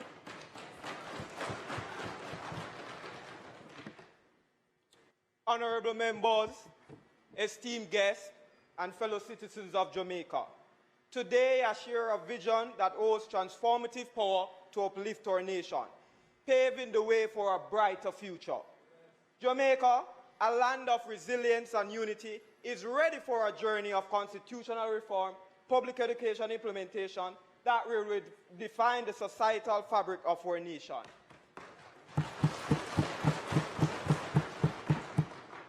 Madam Speaker, it is imperative that we actively involve the youth. To engage the youth, we must empower them through tailored workshops, activities designed by them, for them. Encouraging discussions and creative expression, we aim to empower these visions for the nation's future. In addition, Madam Speaker, to tackle the ignorance that surrounds the understanding of intricate constitutional concepts, I firmly propose that the development of a mobile app or online platform for young people is implemented. Can you imagine that by one click, complexity surrounding the process is as simple as ABC? Think about it, engaging the youth, especially in the year of youth.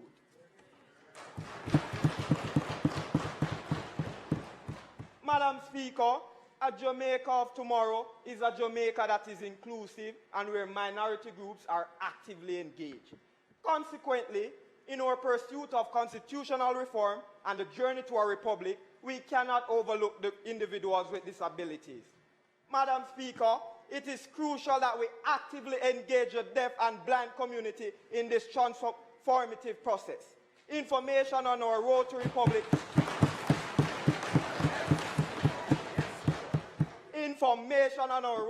republic must be available, incorporating braille materials, sign language interpreters, and assistive technologies. All in all, Madam Speaker, the constitutional reform process are for the people then.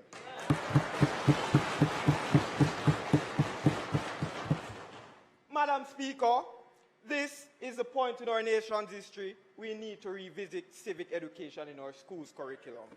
Think about it. When is the last time you heard the national anthem resonating through school corridors? Once a daily ritual seemed to have faded. Similarly, when was the last time the national pledge echoed in unison? These noticeable absences underscore a pressing need to reintroduce civic education into our classrooms urgently.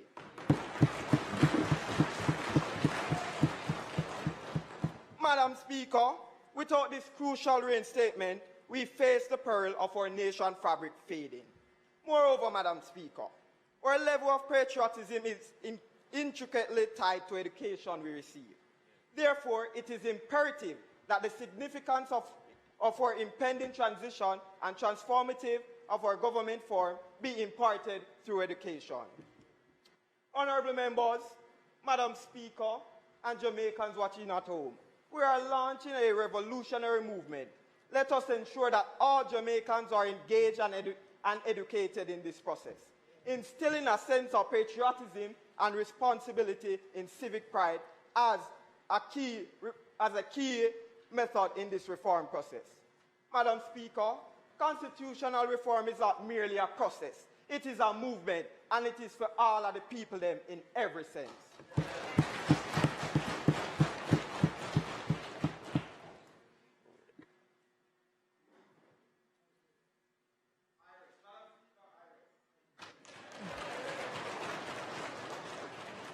Thank you. I now welcome Diego Nelson from St. Catherine Northeastern, Minister of Foreign Affairs and Foreign Trade.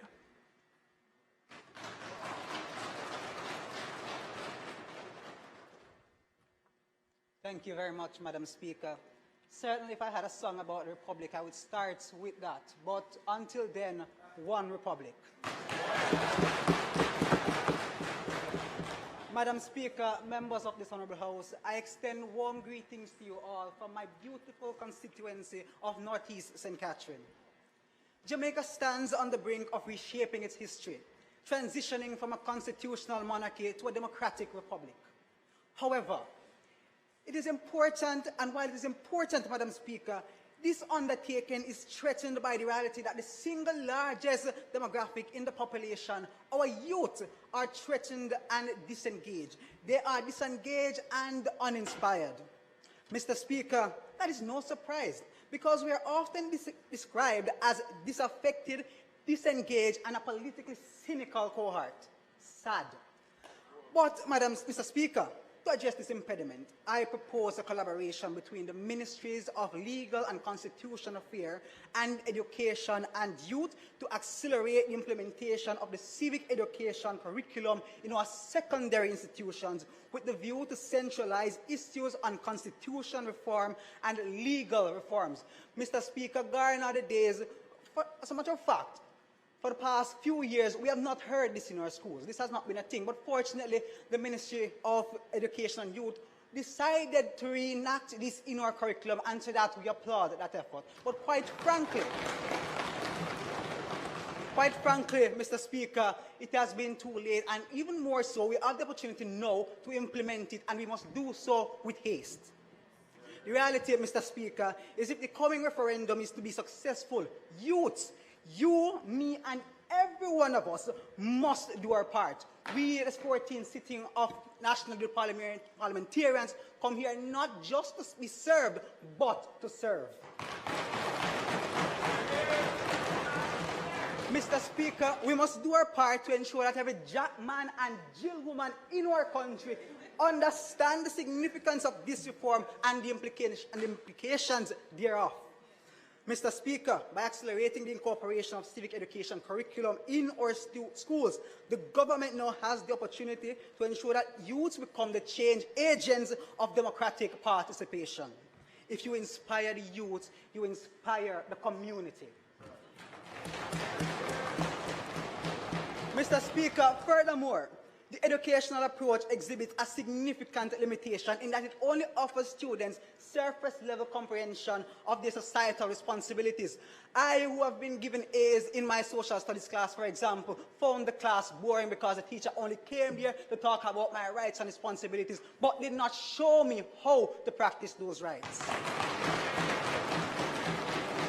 This, Mr. Speaker, by implementing practical approaches, we are equipping our youth with meaningful and proactive civic engagement skills, Mr. Speaker, our right to vote, going out to vote, because at the end of the day, when we come out of our high schools, our MPs are going to come to us and ask us to vote. The referendum in which we transition from a constitutional monarchy to a democratic republic, long live the republic, will require the youth of our society. Mr. Speaker, the constitutional reform process presents us with this opportunity, in that if we're serious about the youth and we're serious about the trend, every youth must be given the tools to assist in ending our relationship with the monarchy. Mr. Speaker, we are the most connected, we are the most educated and tech-savvy generation. Use us, Mr. Speaker, to send the message. Thank you. Use us, therefore, Mr. Speaker, to send the message in every nook and cranny of Jamaica. My constituency, for example, Mr. Speaker, many youths are not aware of this process and are not engaged because we simply do not approach them in a way that is meaningful to them. So therefore, Mr. Speaker, from the bustling market streets in Lindsay that we sing about in primary school to the heights of Guysdale, St. Catherine, the constitutional educational reform campaign must reach high and low. Mr. Speaker, we are prepared to do our part. We come here not to be served, but to serve. Mr. Speaker, fostering partnerships with community organizations is pivotal in this transformative journey. While classroom discussions are important, that's why I got the A's, they should be complemented by practical experiences. Mr. Speaker, for now, the government rests.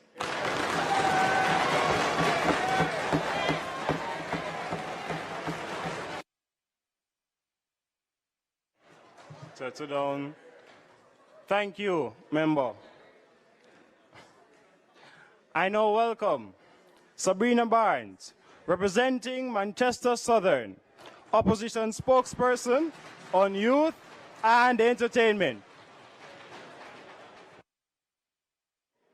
Mr. Speaker, congratulations are in order to your elevation.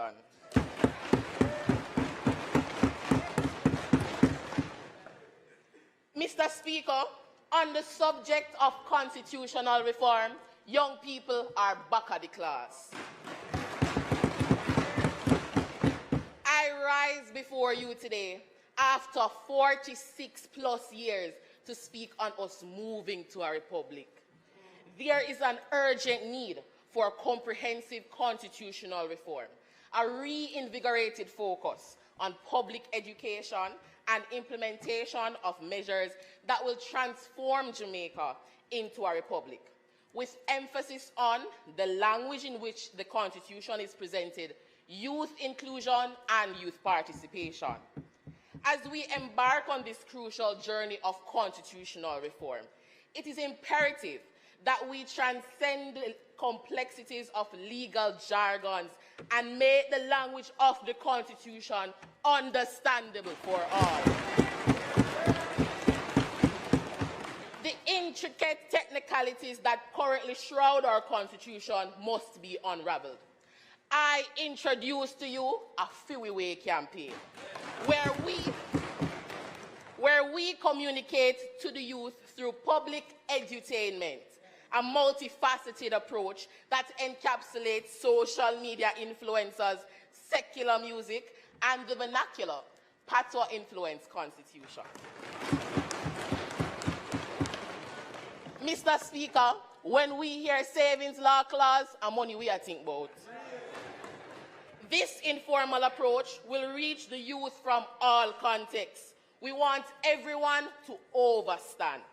It is not just a campaign, it's a movement to make constitutional reform cool, relatable, and most of all, understood by the youth.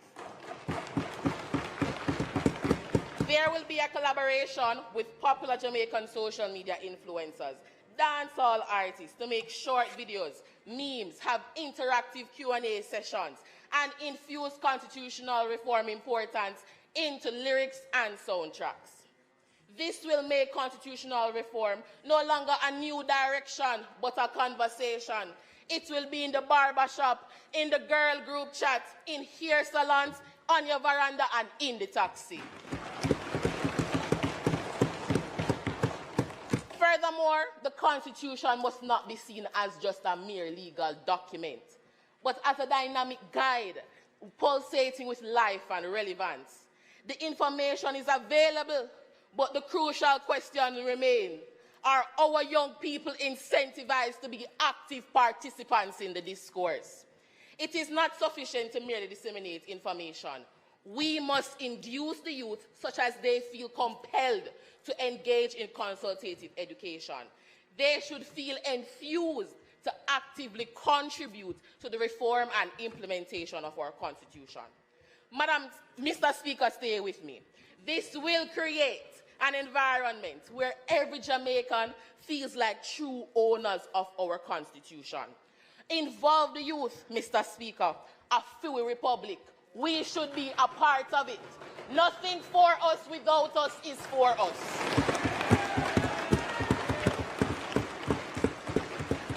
Furthermore, the active involvement of our youth will not only underscore the critical importance of constitutional reform, but it will help as a catalyst, inspiring the broader citizenry to engage in constitutional reform. After all, we are trendsetters. We call on the CRC to also put in the Constitution a framework for youth.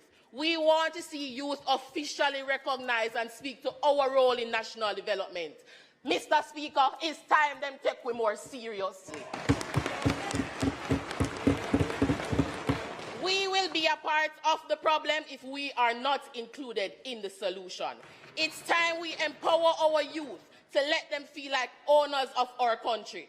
They will have the consequences to deal with in the latter if this is not done properly. Let us prioritize public education, youth inclusion, because we will have a proud and sovereign Jamaican Republic.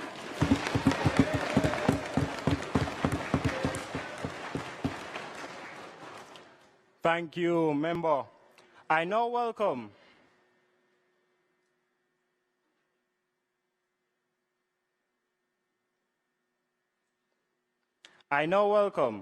Matthew White from Trelawney Southern, Minister of Legal and Constitutional Affairs.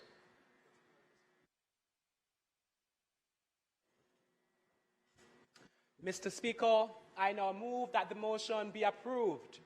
The question is that the motion be approved. Those in favor? Aye. Those against? The ayes have it. I now welcome Member Imru Curie, representing St. Catharines Southeastern, Minister of Justice.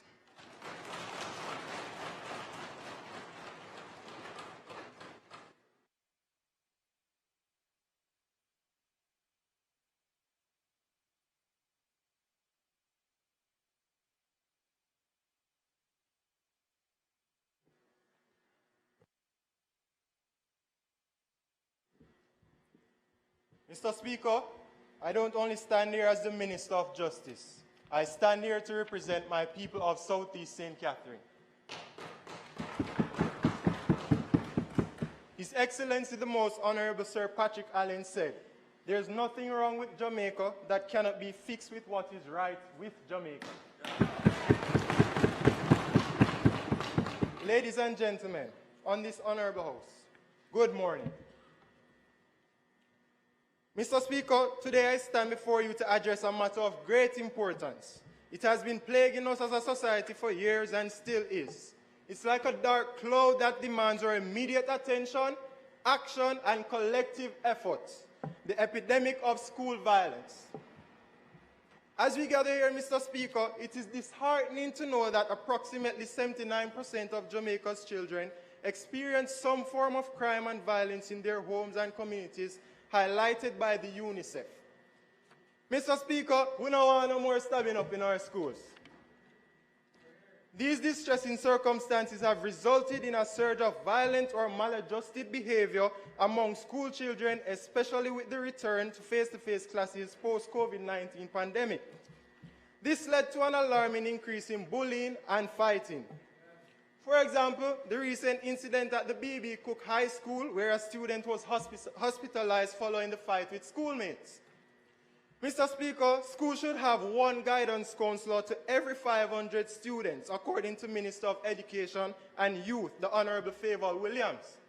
However, it is evident that some schools, especially rural ones, don't have this. Mr. Speaker, guidance counselor, dean of discipline, and school resource officers employed are inadequate to maintain disciplines in school. This shortage aggravates the issue, compromising the well-being and academic progress of our students. To combat this crisis, I propose a comprehensive approach that involves both policy and strategy. I propose to the government of Jamaica, safeguard recount. Let's take a look at Trinidad and Tobago. They have recently approved a mandatory program for expelled students. The Education Minister, Dr. Nyan Gadsby-Dolly, confirmed that 10 students have been expelled from schools this year, up from 3 last year. In response, the Cabinet has approved compulsory registration in the military-led academic training program for these students. This would be a substantial policy that our government should implement. It shows that the MILAD program has been approved to effective positive behavior modification of students whilst they pursue academic development in quasi-military environment. Through this program, Mr. Speaker, are allowed Through this program, Mr. Speaker, students are allowed to pursue full certification in CSEC examination and have exposure to elective skills with the ability to pursue higher levels of education. Mr. Speaker, it is important for us to explore the initiative and learn from the neighbors of our countries. Especially with Jamaica having almost the same level of crime, Mr. Speaker, it will work, it's tried, tested, and proven. Mr. Speaker, let's also implement mental health awareness, including educational lessons in all schools, and if it is extremely bad, we suggest that the child gets necessary help, like seeing a psychiatrist. The truth is, Mr. Speaker, many youths come from diverse backgrounds where they are experiencing many challenges and they just need someone to talk to. It is imperative that our government consider these recommendations, develop the necessary policies to effect robust implementation. We must also prioritize prevention through education and awareness, implementing programs that promote conflict resolution, empathy, and respect within our schools will foster a culture of understanding and tolerance. Mr. Speaker, some schools, especially the rural ones, are underserved with guidance counselor in comparison to the urban. I recommend Dean of Discipline be present from the primary institutions. Mr. Speaker, we have to bend the tree from it young.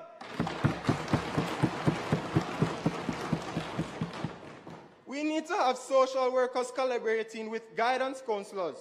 Mr. Speaker, in 2018, the President of the Healthcare Social Workers Association of Jamaica expressed concern that several trained social workers are not finding employment in Jamaica.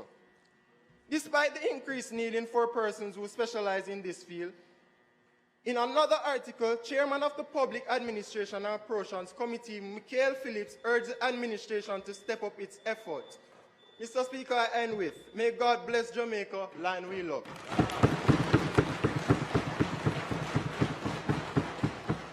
Thank you, Member. I now welcome Ludi Banton, representing St. Elizabeth Southwestern, Opposition spokesperson on mining and energy.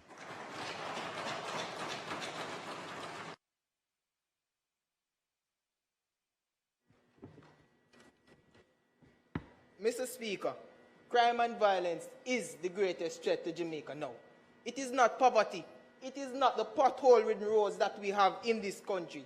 It is the fact that Jamaica is the murder capital of the world. Mr. Speaker, the numbers keep climbing. The statistics are shocking, and even more alarming, our youths are the major contributors. Mr. Speaker, crime and violence has negative impacts on our youth and our school system. It is a problem that demands our urgent attention. According to the United Nations Jamaica Children Fund, 79% of children experience violence at homes and 65% undergo bullying at school. This is contributing significantly to the hostile behaviors we see in our schools today. In addition, Mr. Speaker, a study done by the JTA revealed that neither curriculum nor permitted disciplinary actions sufficiently address the social and behavioral issues prior to the post-COVID-19 pandemic. This, Mr. Speaker, is the reality of our society today. Badness is the in thing and dunce is a slang. When I look into my constituency, it breaks my heart when I see some of the youths heading down a path just because of the lack of socialization.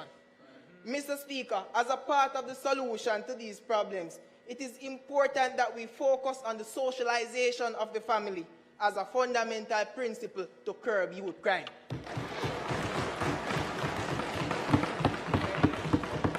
Firstly, Mr. Speaker, a family re-socialization campaign dubbed as Social Livity. We, the opposition, aim to implement this. This should be done by the Ministry of Education and Youth, partnering or fostering partnership with the National Youth Council of Jamaica to equip family members, especially single parents, with the requisite knowledge on how to nurture children in a way to deal with societal norms and values which will positively impact their schools and communities.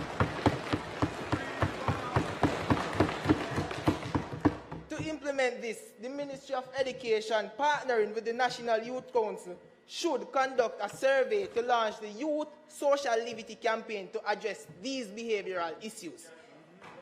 Secondly, as another solution, I am recommending the implementation of a mandatory social skill development program at the primary and the secondary levels that educates our youths on behavioral issues to tackle the fundamental problem of societal moral decay. This, Mr. Speaker, should be taught in our schools as a subject.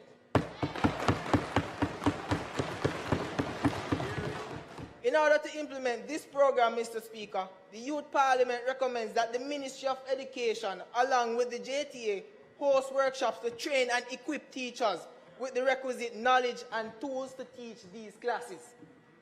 Through the implementation of this program, Mr. Speaker, students will be educated and reformed from an early age.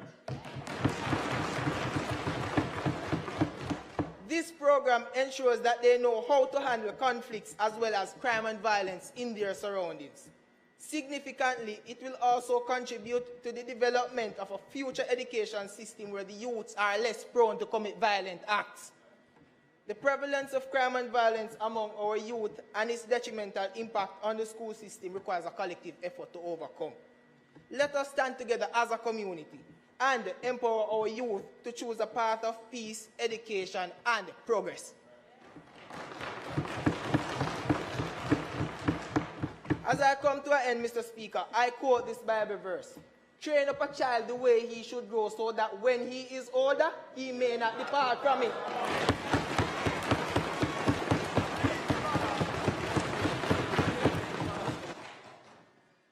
Thank you, member.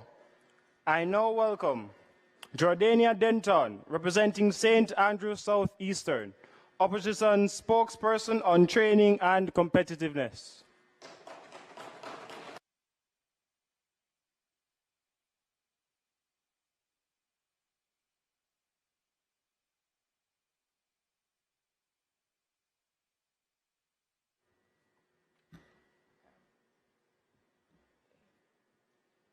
Female student raped at Orekabesa High School. Student hospitalized after allegedly stepping on schoolmates' clerks. Kingston Technical student stabbed to death. Mr. Speaker, these are just three of the many headlines which shook the nation and described the horrifying and concerning surge in violence in our schools in the post-COVID era. Mr. Speaker, we are at a crossroad. No longer is school seen as a home away from home for many.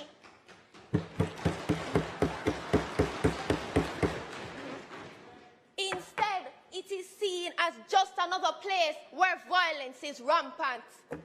Mr. Speaker, according to the Minister of National Security, Dr. Harris Chang, quote, the major reason for youth involvement in crime is early exposure to violence.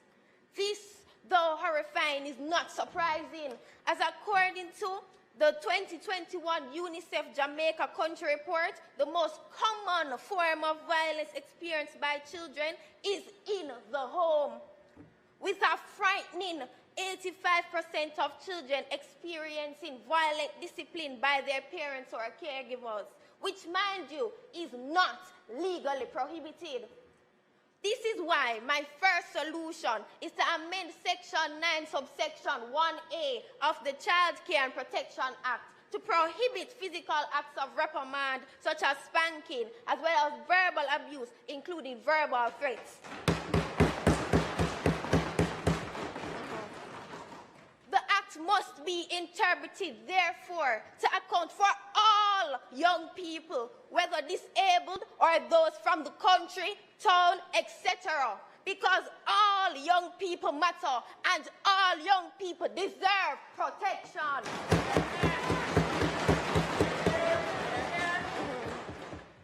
Additionally, Section 9, subsection 2 of the same act should be amended. It should mandate that parents and guardians who consistently commit acts of physical reprimand and verbal abuse against children complete a comprehensive parenting course. They will be taught positive disciplinary strategies.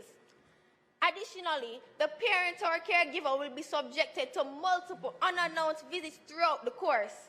Through this, we will see a reduction in violent discipline and therefore a positive shift in the behavior of our students. Again, Mr. Speaker, many of these crime and violence issues stem from the home. It follows, therefore, that our solution must also begin in the home.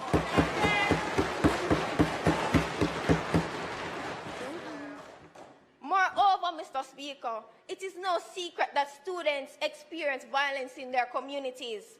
Thus, they may be socialized to perpetuate violent behaviors such as gang activities. The aforementioned statement from Dr. Horace Chang also highlights a school dropout rate of up to 70% among inner-city boys, rendering them vulnerable to gang recruitment, a consequence of the absence of positive communal ties. To mitigate this, the government and the National Youth Council of Jamaica should work together to host workshops in crime-sensitive areas which target at-risk youth at the grassroots level, specifically inner-city male teens. These workshops will cover aspects such as conflict resolution tactics, leadership development, and mentorship. The program will also be implemented in secondary schools across the island so that students may benefit from the program both at schools and in their communities or parish. The program will be for all students. However, it will have a heightened focus on vulnerable students such as those with low attendance and behavioral issues. These vulnerable youth will be mandated to join this program. Through these solutions, we can change the culture from one that has been plagued with violence to one that is respectful, peaceful, and holistic. Mr. Speaker, youth parliamentarians and our youth today, we must be better. We must be impactful. We must be the catalyst for change, for a brighter and better Jamaica. Thank you.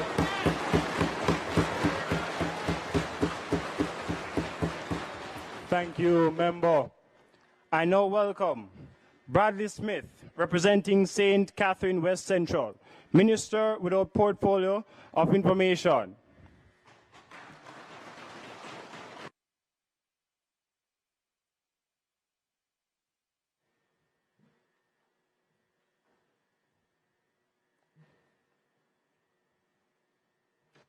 Mr. Speaker, youth involvement in crime is a significant threat to the education system, disrupting learning and causing societal instability.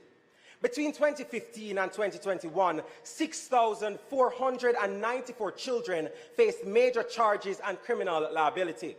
The question then is, how do we rescue our young people from this scourge of violence? Today, Mr. Speaker, we're not just trending for hype. We have solutions, strategies, and answers. I recommend this strategy to the House. Firstly, we must recognize and accept that a fundamental part of the problem we face with youth criminality stems from the broken, damaged, and ineffective family units that have for far too long been the rule and not the exception in this country. The state must take a more proactive approach to parenting and guidance. To that end, Mr. Speaker, we must introduce a comprehensive behavioral modification strategy. Such a strategy should not only redeem our students, but also the homes they come from. The reality is, Mr. Speaker, if it no good a yard, it can't good abroad. The policy aims to address issues before they escalate into criminal activities. We're targeting maladaptive behaviors, such as delinquency, truancy, bullying, and our students who show a propensity for gang activities. This groundbreaking strategy aims to avoid at-home suspensions. It ensures that our students actively participate in tangible solutions and bear the consequences of their own actions. This strategy, Mr. Speaker, aims to use community service. This will see students being a part of a program that takes them outside of schools to institutions such as health centers and children's homes. places where it requires a level of selfless service. The goal, Mr. Speaker, the goal of this strategy, rather, is to convey that breaking school rules jeopardizes valued privileges, fostering a sense of self-reflection that will ultimately result in deterrence from deviance. Now, to parents, Mr. Speaker. We cannot hope to successfully change the behavior of our children without parental involvement. As such, the policy will also target the parents of these troubled students. Mr. Speaker, we have to build strong families and resilient parents. This is how we ensure students conform to the law. Working in collaboration with the Social Development Commission and the Parent Support Commission, we must strengthen the ministry's efforts to host parental support seminars to bolster parenting skills. They need to be offered counseling, Mr. Speaker. They need access to critical resources for fostering positive change within households. As tempting as it is, the answer is not simply to lock away problem children. The answer is to address the causes that compel them to these problems. As former British Prime Minister Tony Blair said, we must be tough on crime, but also tough on the causes of crime. It's time we say the part we've been ignoring out loud. Parenting is a major cause of youth involvement in criminal activities, Mr. Speaker. Mr. Speaker, now is the time for united action to create a safer environment for our youth. The problem of youth involvement in crime beckons comprehensive strategies to empower communities, homes, and schools. Mr. Speaker, we need to strive for a brighter future where schools are sanctuaries, not war zones. The only way to achieve this is to ensure that we're not only tough on youth crimes, we must also be tough on the causes that condemn our youth to a life of lawlessness and crimes. Thank you.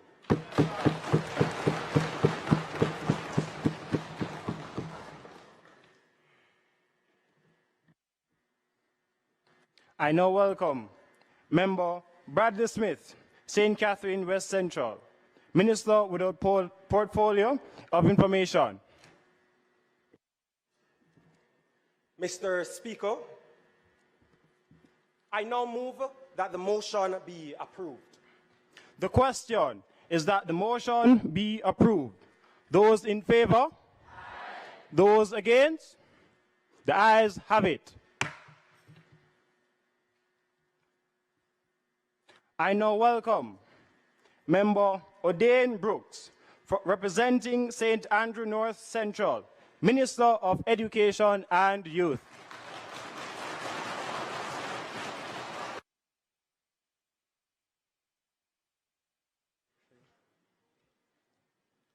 Mr. Speaker, honorable members, good morning. The heartbeat of the Jamaican education sector pulsates with an urgency for change. Today, we're at a pivotal crossroads. The need for the convergence of education, innovation, and technology is not just crucial, but a policy imperative. Mr. Speaker, our educational paradigm must address the pervasive underutilization of ICT in education. Despite having the lowest unemployment levels in the country's history, we are still facing with the problem of low economic growth. Revelations from a study conducted by Capri underscores the disquieting reality. 6 out of every 10 Jamaicans lack certification or a skill. The crisis is further compounded by the widespread deficiency in the utilization of technology in our education system. What we confront requires nothing short of an overhaul of our education system. We must and we should drive greater ICT adoption in education. Mr. Speaker, I bring to the House's attention two pragmatic actions that will set us on a progressive path for transformation. In our pursuit of technologically inclusive education, we must first understand the current landscape. I submit to this Honourable House the need to commission a national ICT audit that will enable us to understand the current landscape. We must trend armed with data and research. The Ministry of Education's 2022 ICT in Education policy falls short in diagnosing the true extent of the ICT gap. Without a clear understanding, proposed interventions will trend in the wrong direction. Let us be deliberate in our policy approach. Let us trend on the digital highway. The audit will also examine the technological infrastructure within our schools. We must evaluate the quality and adequacy of internet connectivity, hardware and software, and the ways in which technology is currently being utilized. I recognize bridging the equity challenges to accessing technology in education is complex. It weaves together issues of inadequate digital infrastructure, digital divide, and a limited pedagogical innovation. The National ICT Audit will inform policies to address the aforesaid challenges in a very deliberate way. Mr. Speaker, I am also proposing the development of a robust national innovation strategy. An innovation strategy will spur the seamless integration of new technologies such as AI technology, coding, robotics, and research and development into our education system. This strategy will identify key players in our innovation ecosystem and will position them to drive a cohesive plan for ICT advancement through coherent public and private partnerships. Building upon the insights gained through an innovation mapping, our national innovation strategy will forge a national action plan and also an implementation plan where we leverage the synergies to advance ICT in education. Mr. Speaker, to further drive the innovation agenda, we must breathe life into our youth innovation centers across the country. We must transform these centers into centers of technology as part of this new vision to create Jamaica as a tech hub. Mr. Speaker, members, let us create a new vision. Let us position our people for the best educational outcomes. Together we must. Together we will. May God continue to bless Jamaica land we love. Thank you, member. I now welcome Martha McIntosh, representing St. Elizabeth Southwestern, opposition spokesperson on tourism and linkages.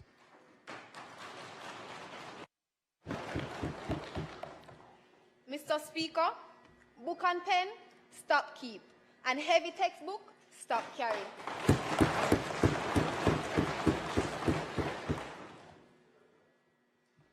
Nobody wants to stick to the traditional way of teaching anymore. We're all for technology, and honestly, how can you not be? Tell me something.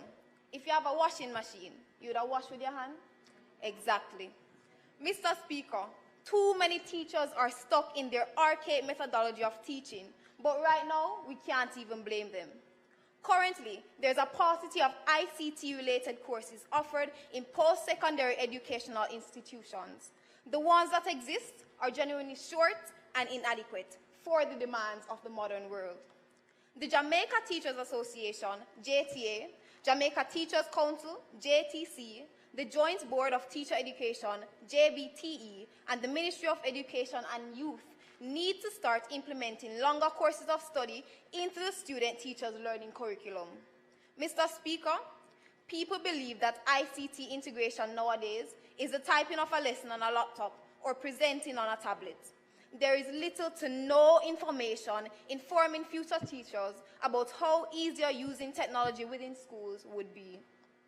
The Minister of Education and Youth, the Honorable Favour Williams, encapsulated that information communication technology is revolutionary. She stated in a nutshell that education, business, and teaching can be revolutionized by facilitating interaction, problem solving, and logical analysis of issues. Why isn't it that the policy is being put into practice? It advocates for enhancing technology access to create a level playing field for students.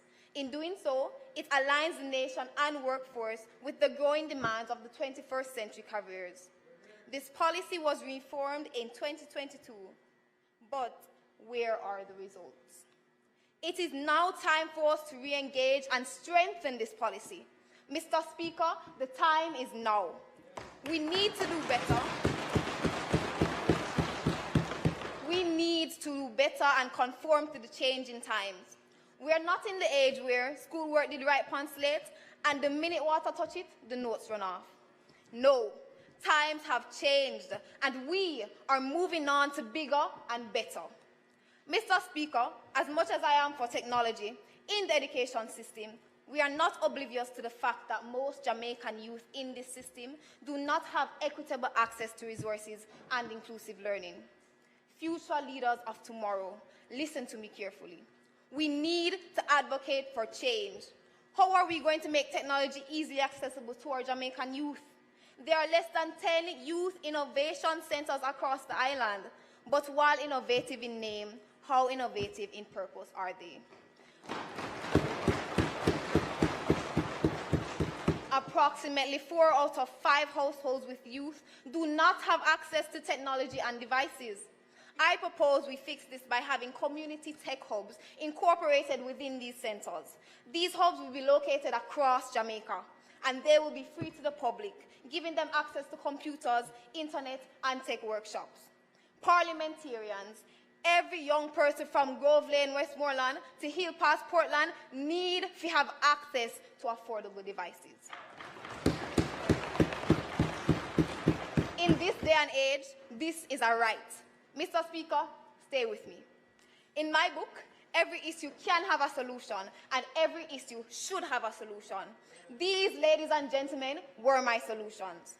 In conclusion, integrating technology in schools will not only help to prepare our youth to properly navigate the digital world, it will also be beneficial in their learning process. Ladies and gentlemen, let us open our minds and ready up ourselves for the technology revolution.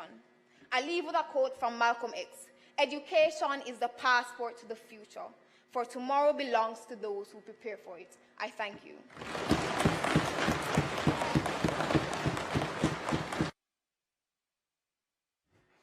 Thank you, Member. I now welcome Danielle Miller, representing Hanover Eastern, Minister of Science, Technology, Transportation, and Telecommunications.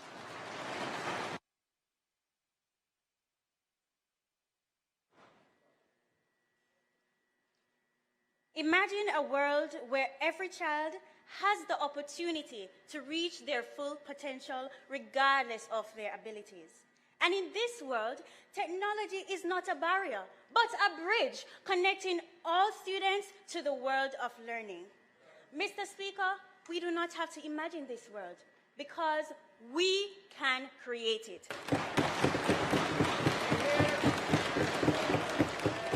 Honorable members, ladies and gentlemen, good morning. Technology plays a transformative role in education, bringing about significant changes in the teaching and learning processes. Unfortunately, there's a little girl with a disability waking up this morning in Western Hanover, and she's not limited by her ability to learn. She's not limited by a lack of boundless potential. She is limited by this society's repeated failure to incorporate technology in her education.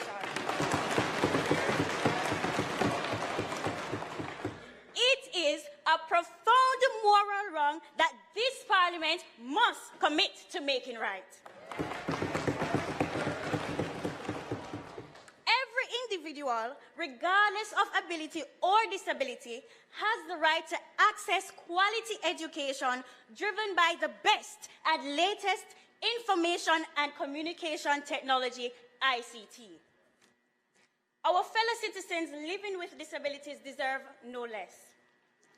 A study published by UNESCO revealed that at least 23% of students with disabilities in schools struggle with specific learning disabilities such as dyslexia.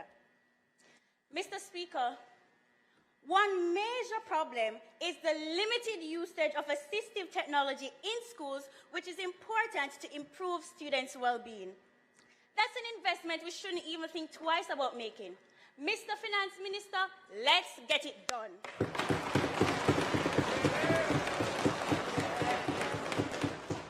Leveraging assistive technologies for students in Jamaica can significantly enhance their educational experience. This is why I propose Jamaica adopts the Universal Design for Learning.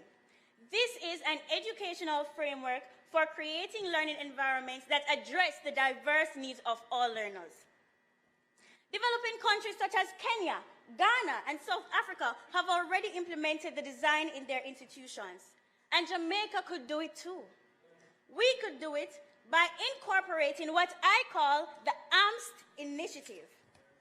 A, for audiobooks and podcasts, which will appeal to auditory learners and provide an alternative way to access information.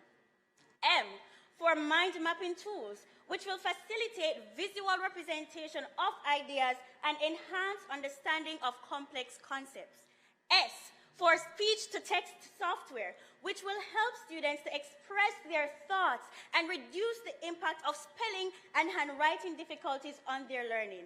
And T, text-to-speech software, which will enable students to listen to the text, improve comprehension, and allow them to focus more on their understanding. Mr. Speaker, the good thing about this is these software are free and easily accessible. There is no reason that every school in Jamaica cannot embody the AMST initiative to adapt to the needs of all its students. By incorporating these assistive technologies into our educational landscape, we can create a more inclusive, a more just, and a more supportive environment for students with specific learning disabilities, thereby fostering their academic success. It is the reality that not all of our students have access to devices which may be compatible with these assistive software. I encourage the private sector to expand its public-private partnerships to optimize educational delivery for people living with specific learning disabilities. Mr. Speaker, members of this honorable House, a disability is not a crime.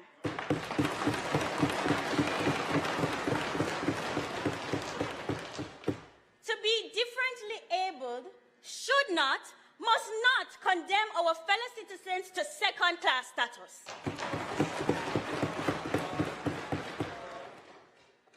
It is a profound moral wrong that this parliament, that this government, and that this country must correct once and for all. Let's implement the AMST initiative now. I thank you.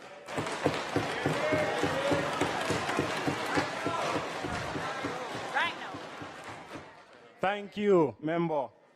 I now welcome Member Nathan Morris, representing St. James West Central, Opposition Spokesperson on Commerce, Science and Technology, to address this Parliament.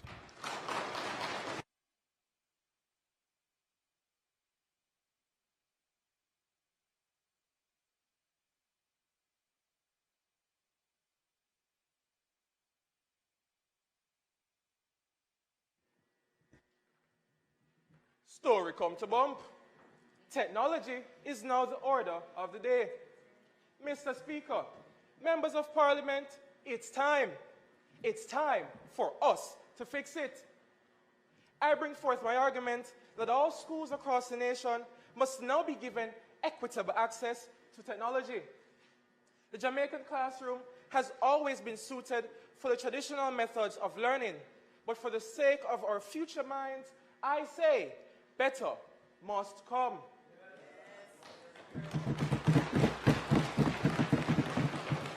Madam Speaker, it has been brought to my attention through extensive research that our schools are majorly disadvantaged and our rural areas carry the burden of it all. Many have been left in digital darkness, and this points clearly to the vast disparity that exists within our country with those who have equitable access to technology. Allow me to take you into a new realm of revolutionary learning, where all schools, whether from Moko or town, have equitable access to technology. Not just the simple, strong Wi-Fi connection and the outfitting of computers in our schools, but a future much brighter than that. Look at Herbert Morrison Technical High School. This 47-year-old St. James-based school has made it their mission to integrate the use of technology in the teaching and learning process. In a 2020 mini-documentary with the GIS, the school showed how it integrated state-of-the-art technologies in the classroom. Imagine a school that 3D prints its material for teaching and learning, uses graphic design technologies to make virtual models, and utilizes augmented reality in education. Madam Speaker, even our schools are leaving the government behind. It is time they too get on track.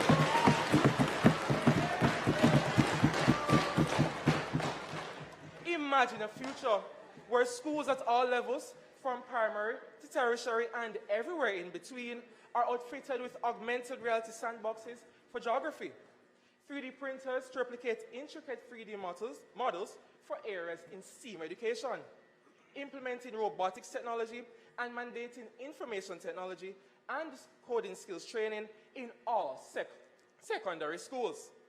Imagine how glorious it would be if these technologies were implemented in schools island-wide.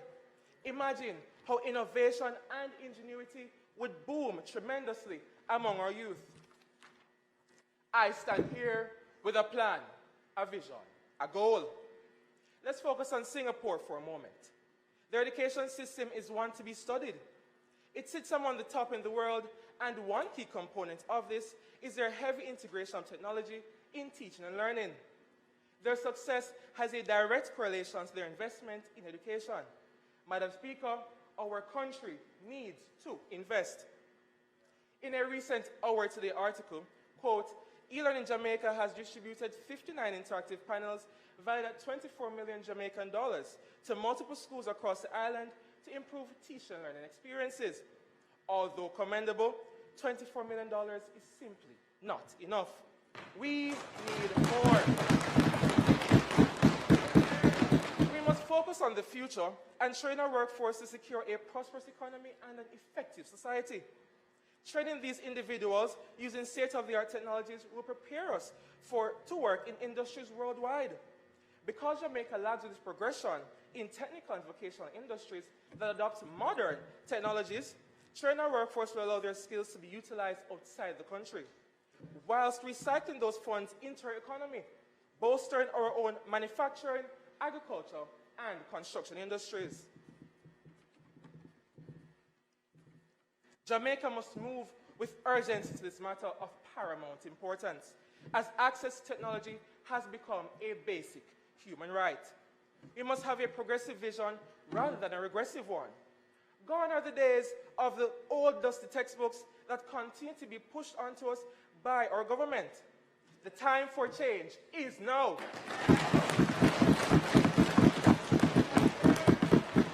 We must implement ICT in our education and recognize the important place it has in our modern world. Thank you.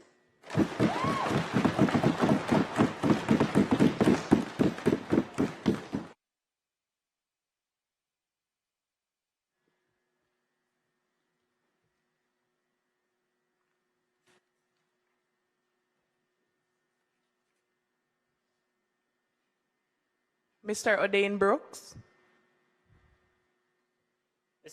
Madam Speaker, I now move that the motion be approved. The question is that the motion be approved. Those in favor? Aye. Those against? The ayes have it. House Leader. Madam Speaker, I now move for the recommittal of the item statements by ministers. The question is that the item statements by ministers be recommitted. Those in favor? Aye. Those against? The ayes have it. Statements by ministers. Coming to address us is no other than Taylor Eugene, Member of Parliament, Madam Prime Minister.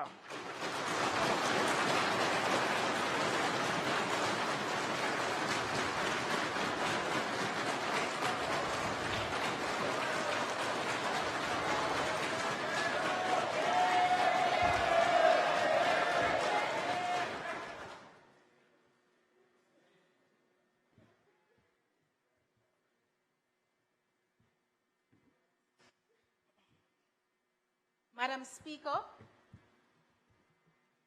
ladies and gentlemen of Parliament, my colleague members and other esteemed guests, good morning. We, the members of the 14th sitting of the National Youth Parliament of Jamaica, are before you today as tangible proof that the future of our society, of our country, is secured.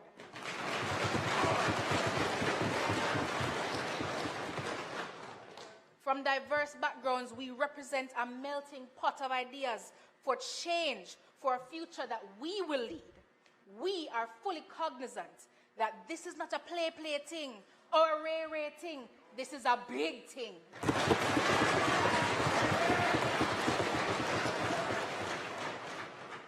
My fellow members have articulated pragmatic and palpable arguments for a better Jamaica that we hope the heirs of power are keenly listening to.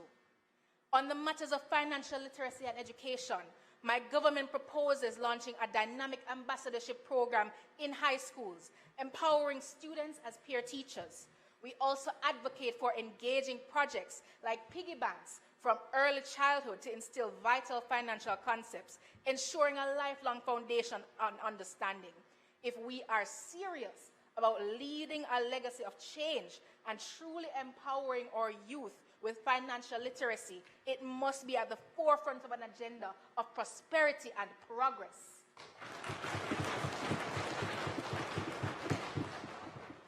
More and more, we have seen the need for technology when it comes to ICT for innovation and global competitiveness. My colleagues, members in Parliament, have raised meaningful points on this area, to include the proposal of a national ICT audit for educational challenges and the creation of a clear national innovation strategy.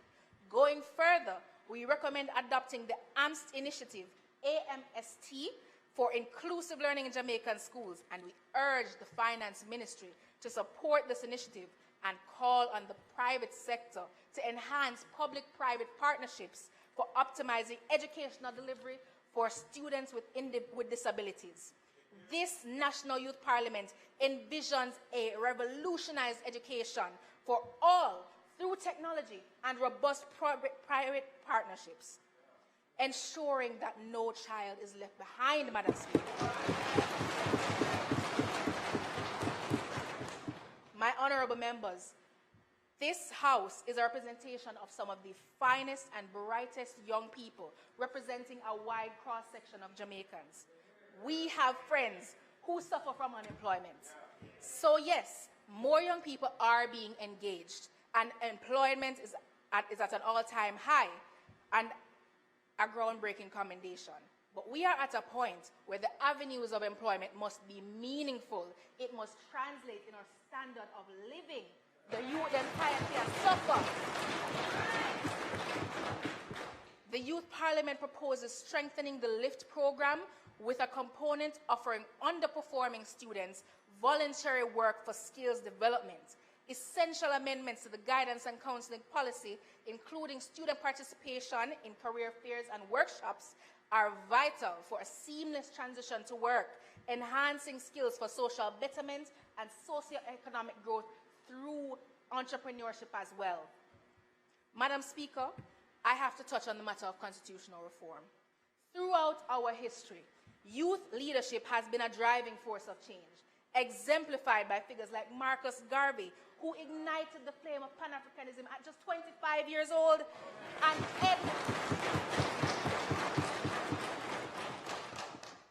Edward Seaga, who in his 20s became a key architect of Jamaica's modern constitution as a part of the Joint Legislative Council. I challenge the youth in this House and in Jamaica, step your game up. We have work to do.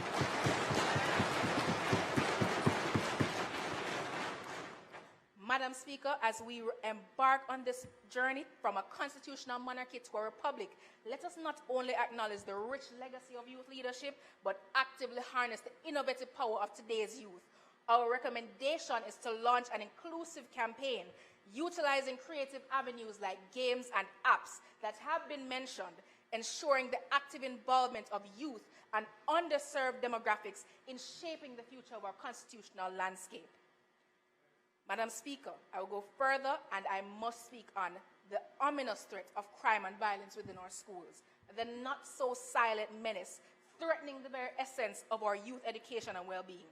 To dismantle this threat, I want to stir this House to move for the implementation of a transformative program for expelled or troubled students, embracing mental health initiatives, and prioritizing the indispensable collaboration of social workers and guidance counselors. It's time to dismantle the menace and for we pick them living a peace.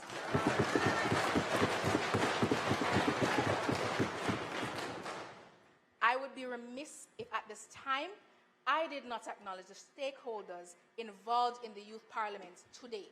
None of the strides that we hope to make in youth advocacy and empowerment would be possible without the support and commitment of the Ministry of Youth Education and Youth, the Youth Advisory Council of Jamaica, and all of our trainers and facilitators. Your commitment to youth development forms the cornerstone of our progress.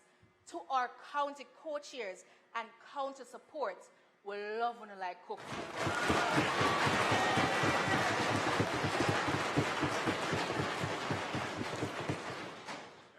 Together, your efforts have propelled us to a brighter Jamaica, and we sincerely thank you.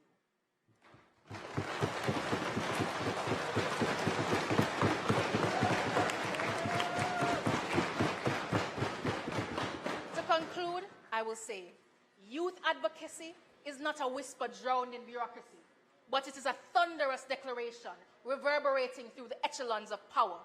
Every initiative, every innovation, and every passionate call for a better Jamaica is not a plea for recognition. It is a demand at the seat of the table with decision makers. The youth are not merely demanding change. As we trend for transformation, we embody it, we believe it, and we will achieve it. So God bless Jamaica Youth Parliament and Jamaica land we love.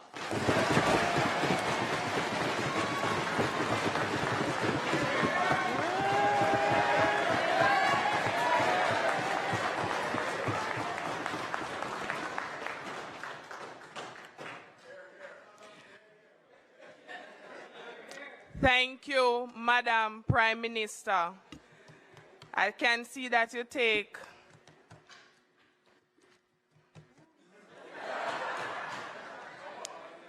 I love your speech. I love your speech. You're passionate.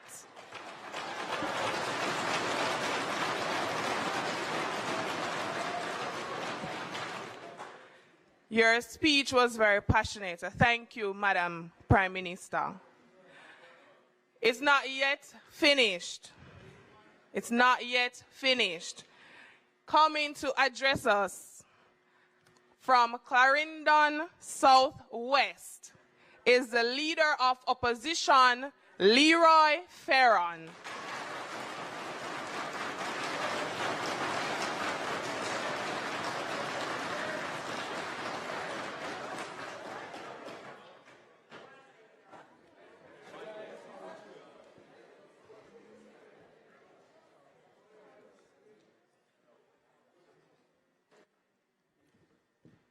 Madam Speaker, specially invited guests, and my fellow youth parliamentarians, good afternoon. Afternoon. The indomitable spirit of our ancestors shine through this very house. The strength, wisdom, and vigor through which our youth parliamentarians executed their duties are a testament to the caliber of young people we have in this country.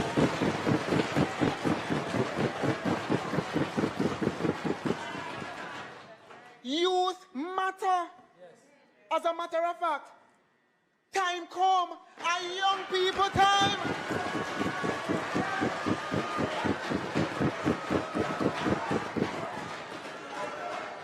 I want this government to plan with the youth in mind, as the future of this country rests on the shoulders of the young people seated here today.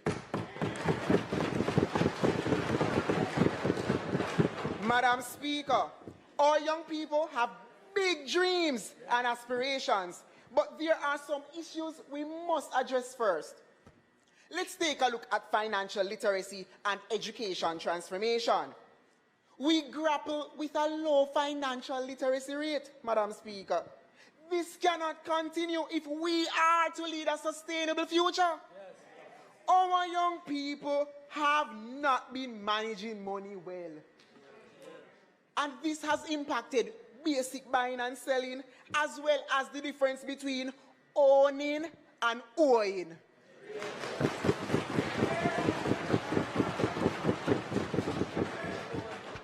The youth of this country are tied to its economic recovery, and it means that there should be youth-led consultations on the national budget.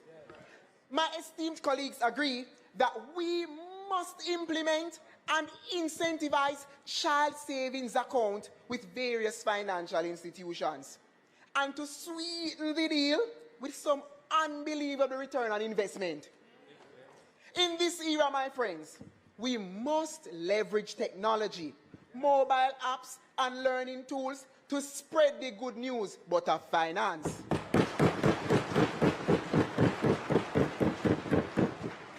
My distinguished guests who are here, allow me to zoom in on constitutional reform, the future of our country.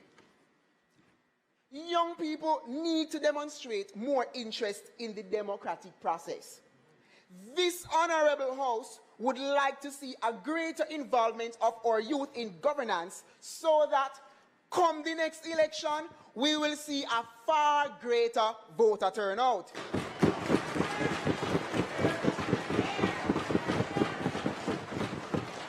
The people, our young people, must know the value of our nationhood and the form of government that will suit our future best. My colleagues in the House agree that we have to engage, a youth we are talking about, we have to engage social media. We have to engage social media influencers who can break down the Constitution in a friendlier, fun, and understandable way for every man on the corner. And to make it youth-proof and sound-proof. Yeah, man, translate it to patois.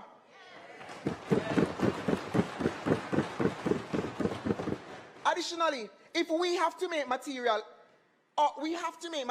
all-inclusive for the blind and deaf community. After all, they are a part of free democracy.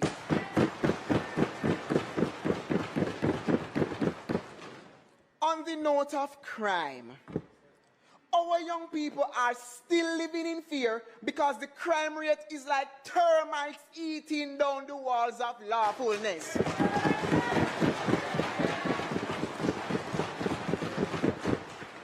I propose that we use what we have until we get what we want. Our teachers are already in the classroom to help to curb this epidemic of crime and violence. Let us train our educators in conflict resolution, which will help them to manage conflicts among students in schools. Hear what? When we do this, The UN Sustainable Development Goal 16, peace and justice, strong institutions, will become full reality.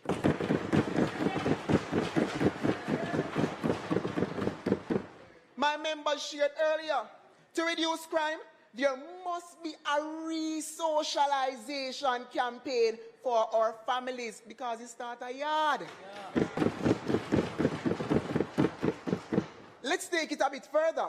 There has to be mandatory social skill development programs in place to tackle the moral decay. Brothers and sisters, we're tired of it.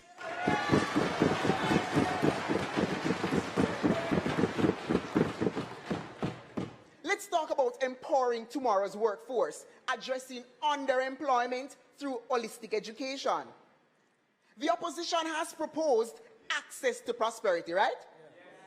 Emphasizing that it goes beyond mere employment to meaningful employment.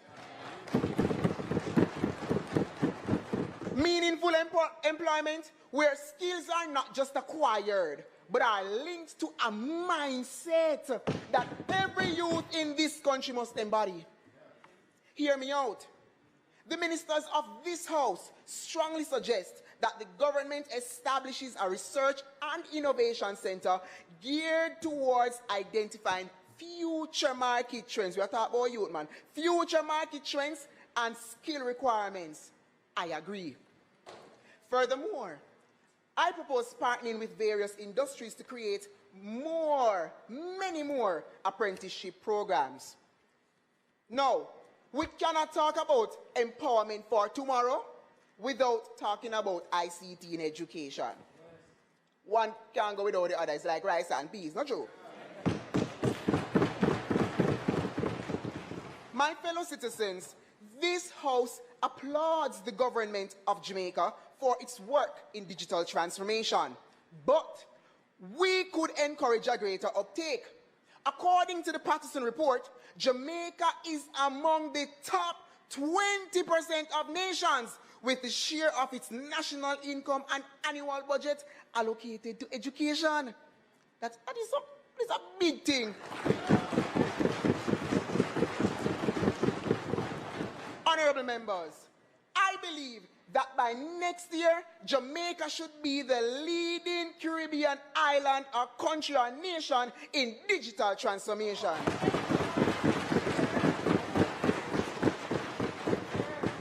And by that time, we will be in the top percentile for digital and innovation transformation in the world. Our young people are ready. Excuse me, Madam Speaker. Our young people have been ready.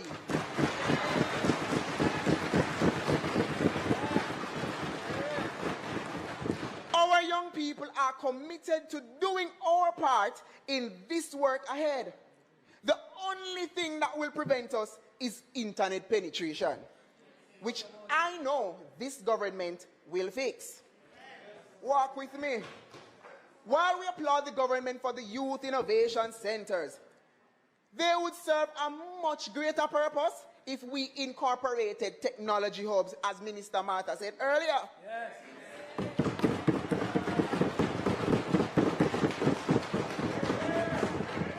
We know that the Ministry of Education, along with the Jamaica Teaching Council, they've been implementing and having a lot of training sessions on ICT, but we need to implement, and not just implement, but incentivize more robust ICT courses for educators to keep up with the current trends.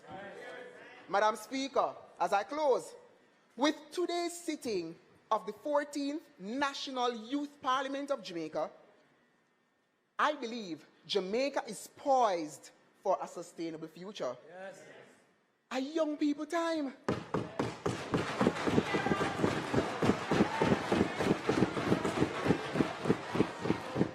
It's the year of the youth. Yes.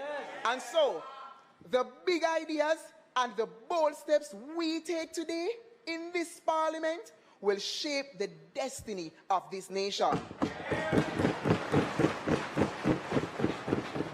We, the young people of today, are the movers and shakers of tomorrow. We are ready, we are waiting, and we will make the change we long to see. Thank you.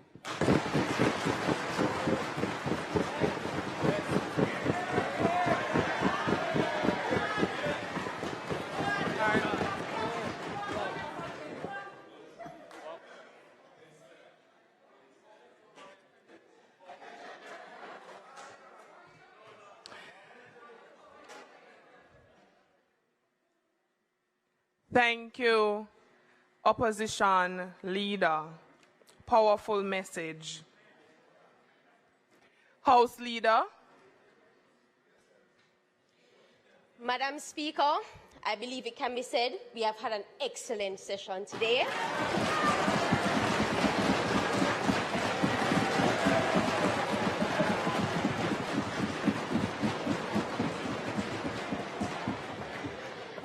And it has been filled with many solutions, fueled by the youth, most of which, if not all of which, we hope to see become, something in the future. It is with that statement, Madam Speaker, that it is not contemplated for us to discuss any further business today. I therefore ask that the House be adjourned, sine die.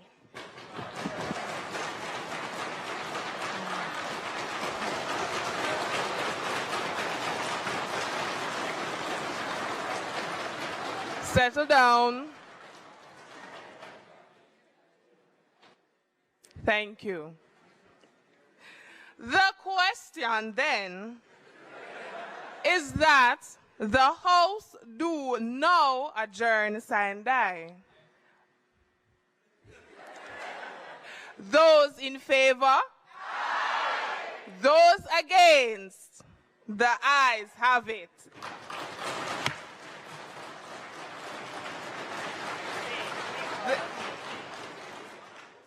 This honorable House now stands adjourned.